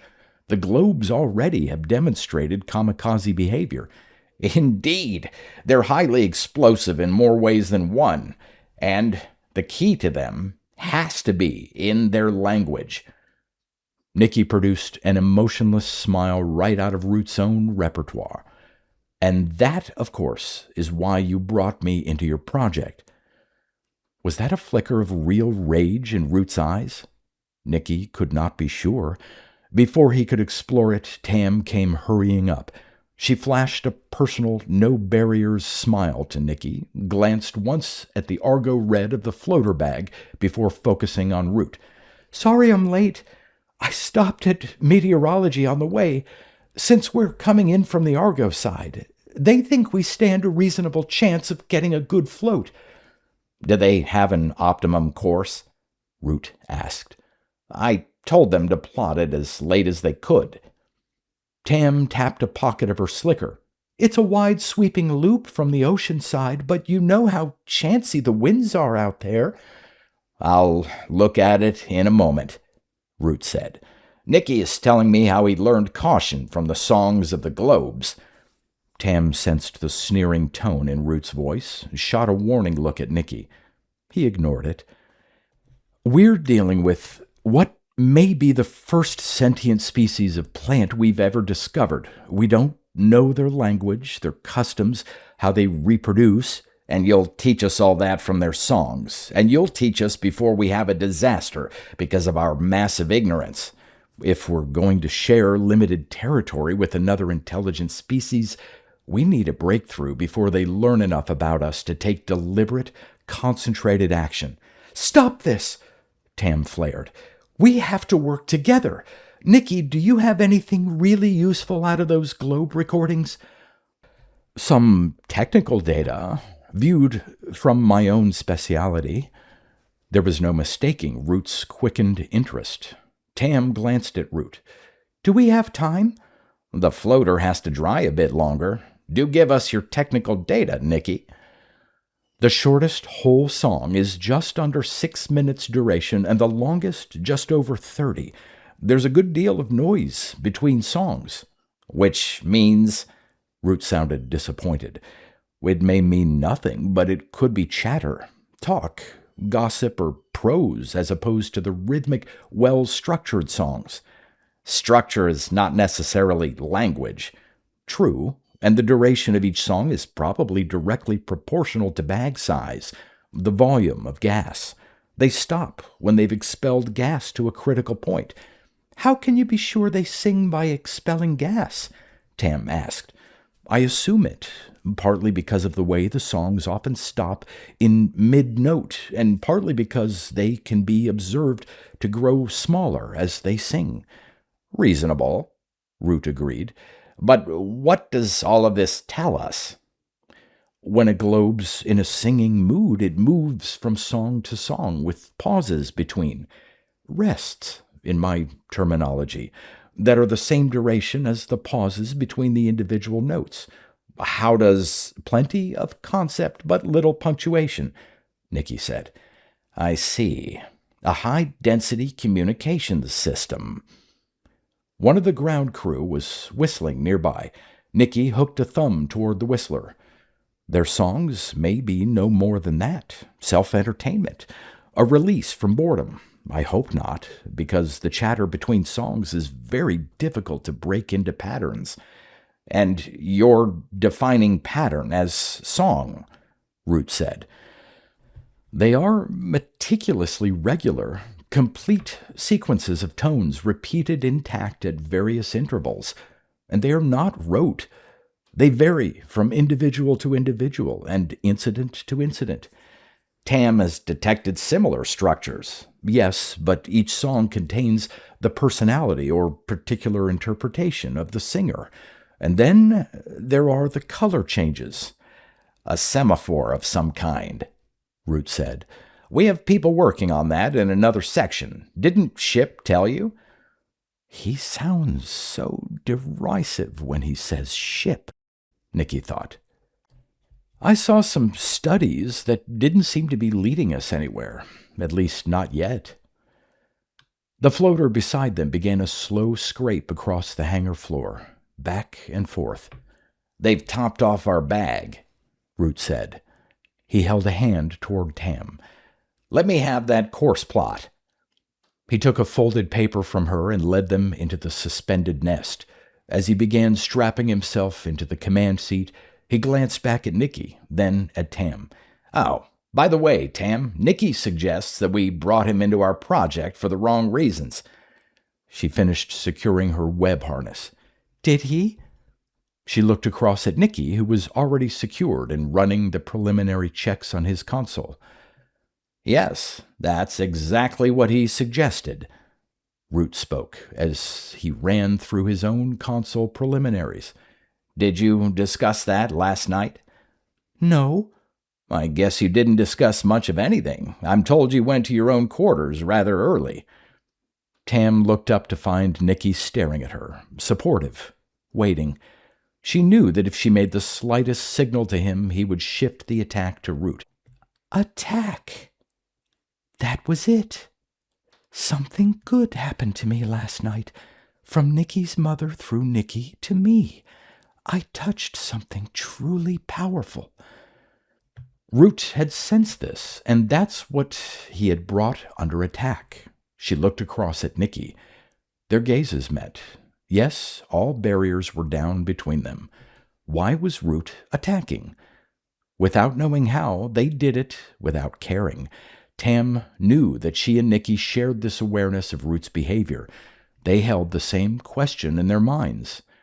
Perhaps it was a futile discussion and you don't care to share it, Root said. Stand by for lift. Nikki spoke directly to Tam. My mother once said a strange thing. She said, bring in the sacred fools and we'll fill the well with snow together. She meant that in times of crisis it's better to do something futile with people of magical spirit than to do nothing at all. As he finished speaking, they heard the ceiling doors open. The light around them changed to dull gray, and the floater lifted out of the hangar, swinging across the colony in the grip of a hard wind. Magical spirit, Tam thought. That's what I touched last night, and I'm no longer afraid of Root. And the strangest part of this metamorphosis was that she had never recognized her own fear until after she had lost it. At his console, Nikki sat in the way his mother had taught, head balanced on the living pole of his spine, his attention focused inward. Part of him carried out the routine of his duties to the floater, but a more important part thought back into words passed from his mother's father out of a lore buried in the dark blood of a memory kinship which tracked itself through the mother of her father. Only because of ignorance and attachment to the world are you unable to come home. What am I ignorant of? Where am I attached? By the time the red grin of Argo spread across their horizon, Nikki knew what he had to do, and he knew where he heard a voice like Root's. Ship spoke like that. He saw that they were making good speed in their long loop out over the sea. Root was spending fuel, both jet and compressor, with the profligate hand. A heavy wall of mist swirled up ahead and was just beginning to clear as they approached the bay, where Nikki had seen his first bloom. The water surface about 300 meters below the nest was choppy, but he could see beneath the surface the pulsing expanse of kelp. Where will the bloom begin? Root spoke in a quiet, conversational tone. What was the wrong reason for bringing you here, Nikki? To sense the panic and signal you when it happened. Why should you be here? Because I'm young and comparatively uninfluenced by previous data, by any information other than what you give me or allow me to see. How do you know that's not why we brought you? Because your behavior and your questions try to divert me away from anything which springs spontaneously out of my own creative understanding. Creative understanding? The globes that bloom here today will be much like me.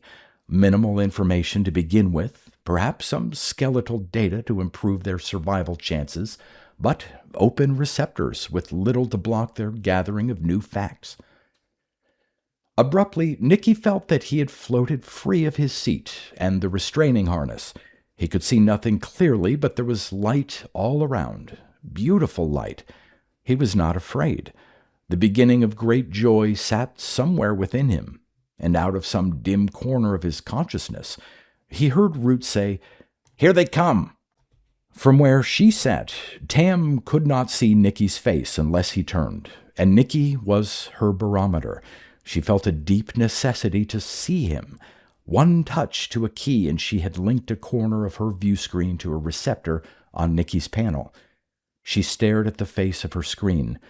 Nikki's features were trance-like still, filled with a calm such as she had never seen before. A smile twitched at the corners of her own mouth, and the anxious knots which usually cramped her stomach during these flights washed away. It was several heartbeats before she realized they were in the thick of the bloom. The iridescent globes lifted all around, colors flashing. When she activated the external sensors, the sounds of joyful fluting filled the nest. Root's voice was like cold water dashed in her face. "There's a storm coming. Lightning." As though his words had created the scene, she looked out and up toward the bay's landward rim, saw tentative yellow flickers licking back and forth between clouds. A boiling black mass of storm lifted off the land. It rolled closer as she watched, and flickering streaks began touching the crags and chimneys and buttes that were Medea's testimony to her violent past. "What do we do now?" Root asked. His voice was gloating. He peered back at Nikki, and his lips drew away from his teeth. It was a voracious look, a predator's look, and Tam felt that her breath froze in her throat. As though her fear alerted him, Nikki turned. His face was beautiful in its stillness. "We will go down to the water and stay here," Nikki said. "Are you crazy?" Root demanded. He turned toward his controls. "We have to try to run for the colony. Tam, restrain him if he tries to interfere." Tam heard the false notes in his voice and made her choice. The magical spirit must have its chance. She reached under Root's elbow, grasped the interlock cable from his console, and ripped it out. Now each floater console was locked into its function, and Root could not override from his position. "What are you—" But Nikki already had depressed the dump switch on his console. Hydrogen began valving out of the bag above them, and the floater started a swiftly controlled descent. The bag above them billowed out like a giant parachute. "You fools!" There was real rage in Root's face. He had been thwarted from an unexpected direction. "Tam, how could—" "She knew instinctively what I know consciously," Nikki said. "You didn't leave us enough fuel to reach the colony. You never intended us to get back." The nest was swinging wildly now, caught by the leading edge of the storm. The hiss of hydrogen valving from the bag was a monstrous serpent sound all around. "You!" Root struck out at Nikki. It was an anticipated blow, and Nikki met it with an open hand which grasped Root's arm just above the wrist.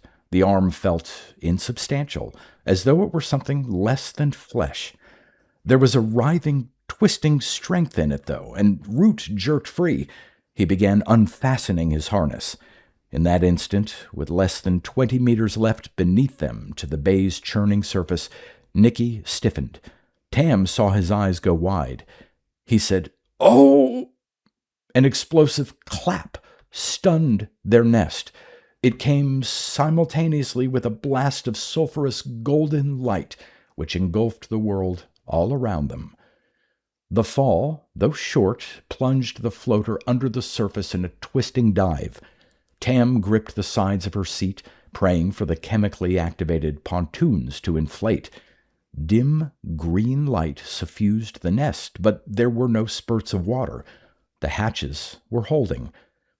Root whirled and hit all of the keys on his console. Nothing. In a suspended silence, they turned and looked out the bow bubble. Strands of kelp all around.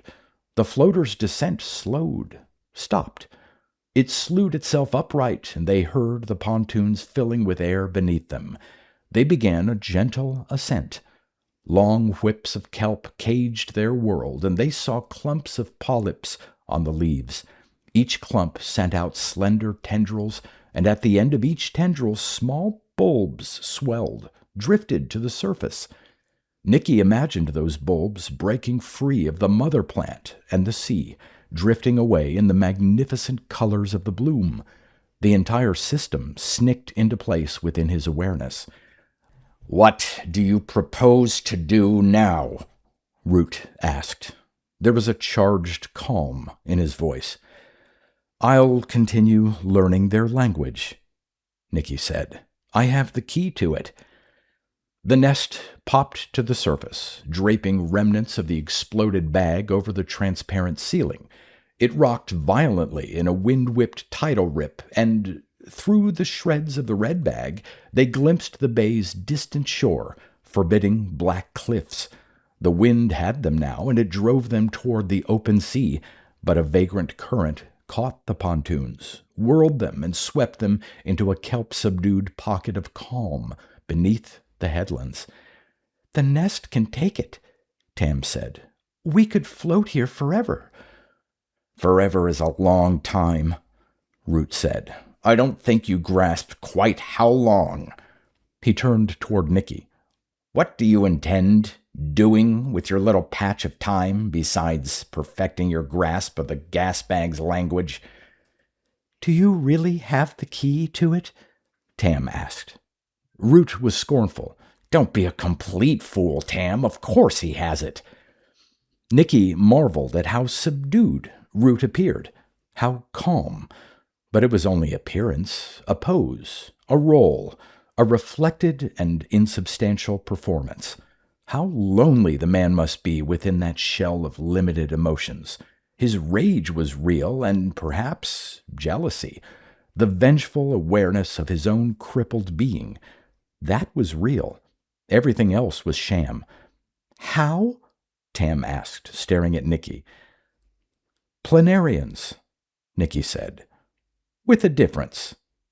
He pointed to the currents boiling up through the kelp around them.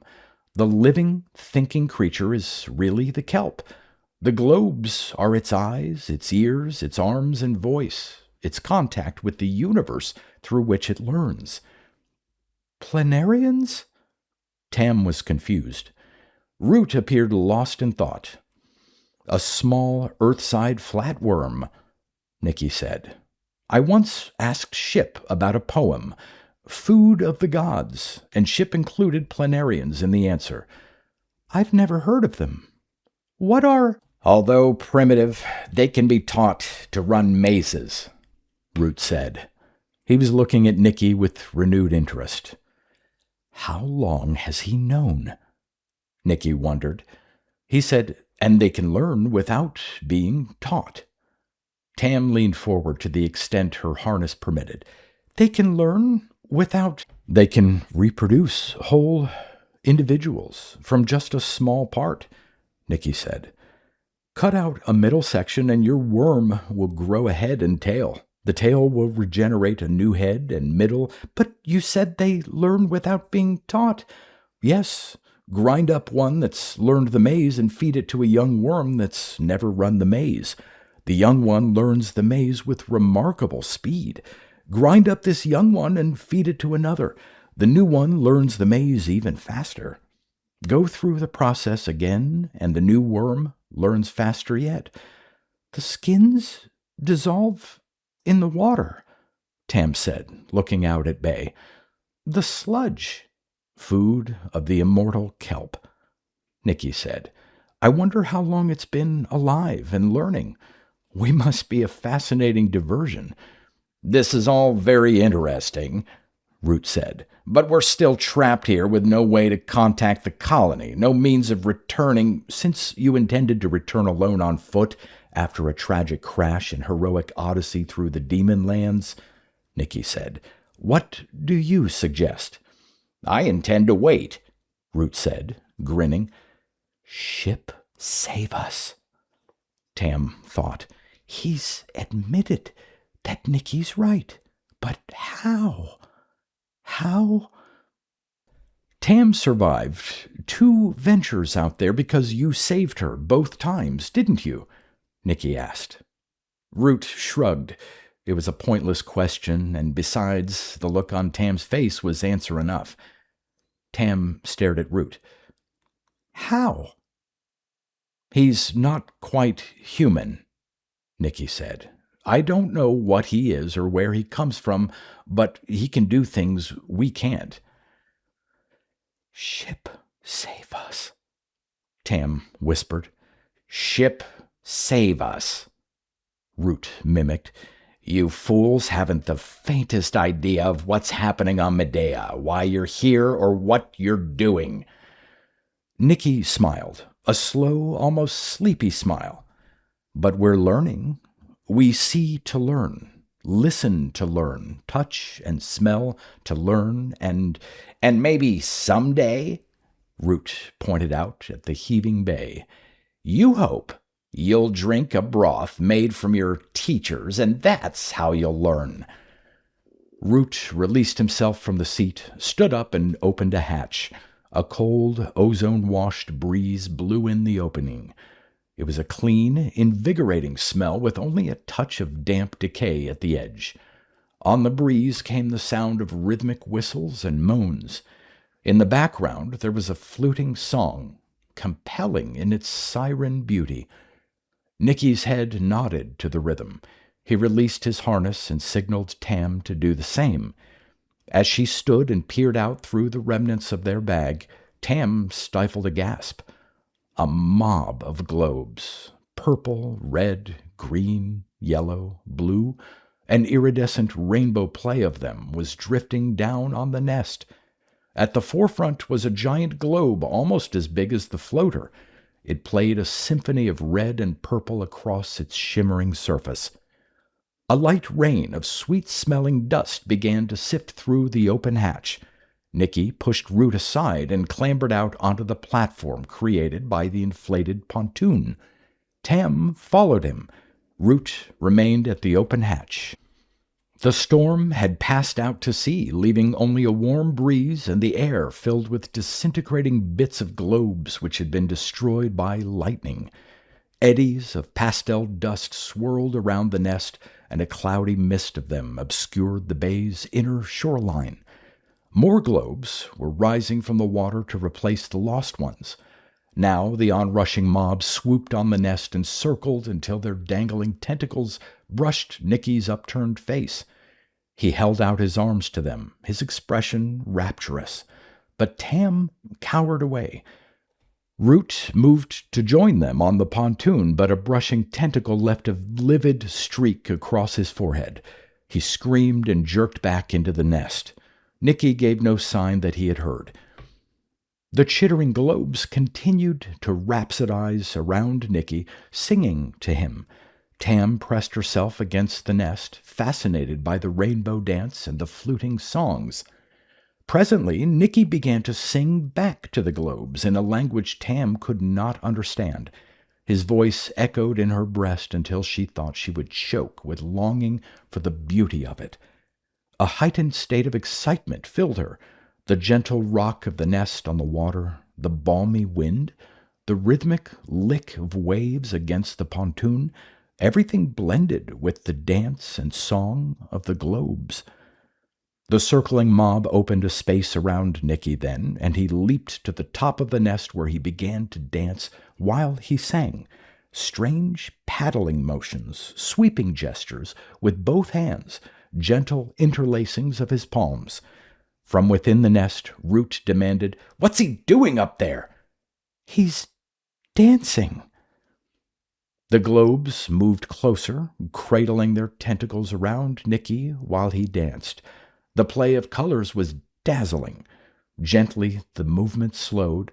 The colors shifted to a universal brilliant silver with soft veins of red. Nikki brought his hands to his sides, bowed his head, shuddered, and stood still. Tam looked at his feet. They were stained with argo red from the remnants of the floater bag on the nest's roof. Bits of color washed from the bag trailed down the sides of the nest into the water. Nikki's voice, so matter-of-fact, shocked her. "They don't understand why the bag isn't dissolving." "Why aren't they touching me?" "Because I told them you were afraid." "You're talking to them?" "That's right." "How do you do it?" "It's in the no place, the betweens, and in the honesty of the songs." "Why were you dancing?" "Talking. More talking. I was talking my ancestors to them, the weavers and gardeners, the samurai, the pottery makers, the canoe people, the commuters and keepers of offices, the warriors around the fires." "They understood?" "Oh, yes." "Why are they keeping Root in the nest?" "I don't know. That's their idea." "Do they know what Root is?" "Yes. Ship made him. He's like a partial god who was made that Ship might understand things better." She didn't understand this, but put it aside. "Are you through talking to them?" "No. They've asked me to talk one more thing to them." "What?" "The perfect biological principle."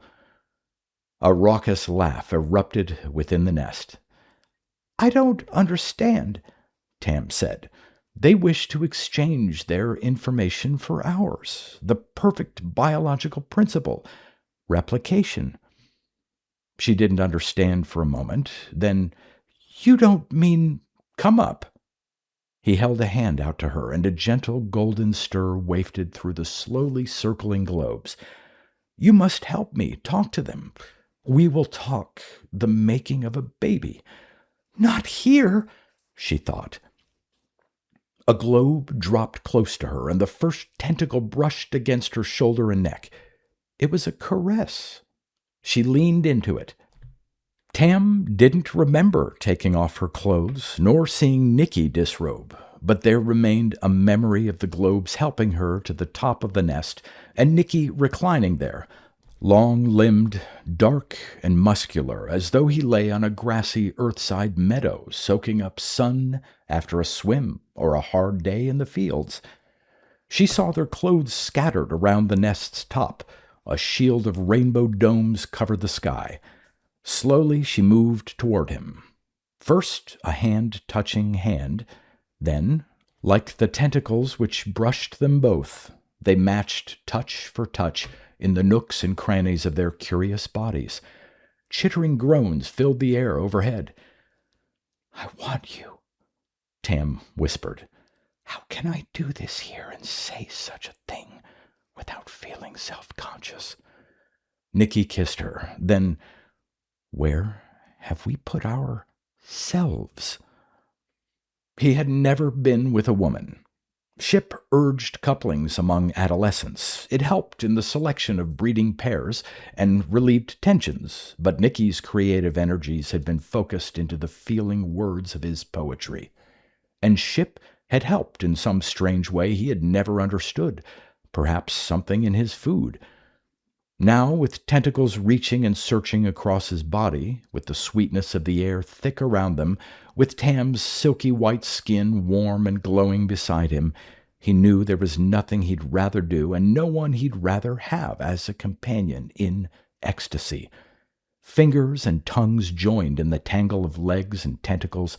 Then she was on top of him, moving so very slowly, smiling down at him with tears in her eyes, and Nikki felt that he had been introduced to the most ancient language of humans, a true, clear conversation which transcended all words, all dialects, all explanations.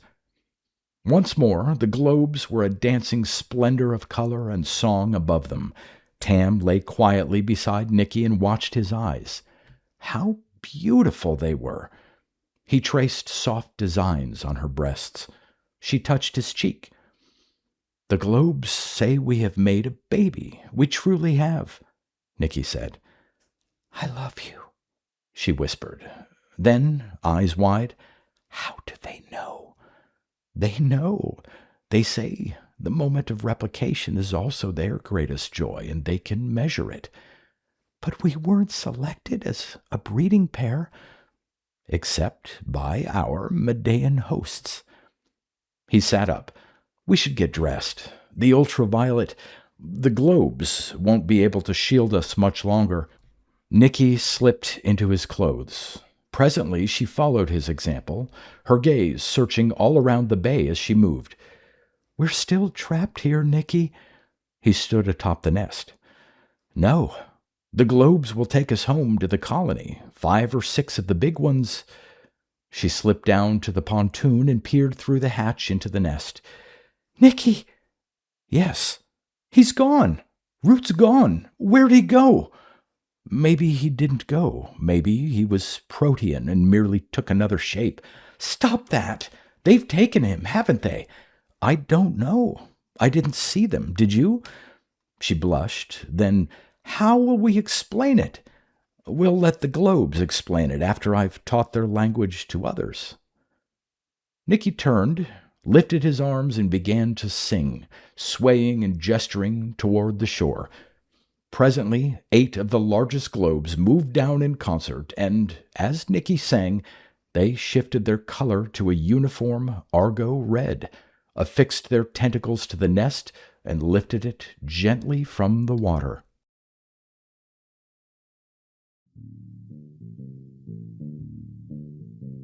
You've been listening to pre-1990s speculative fiction readings with a highlight on science fiction by Darrell T. Smith II.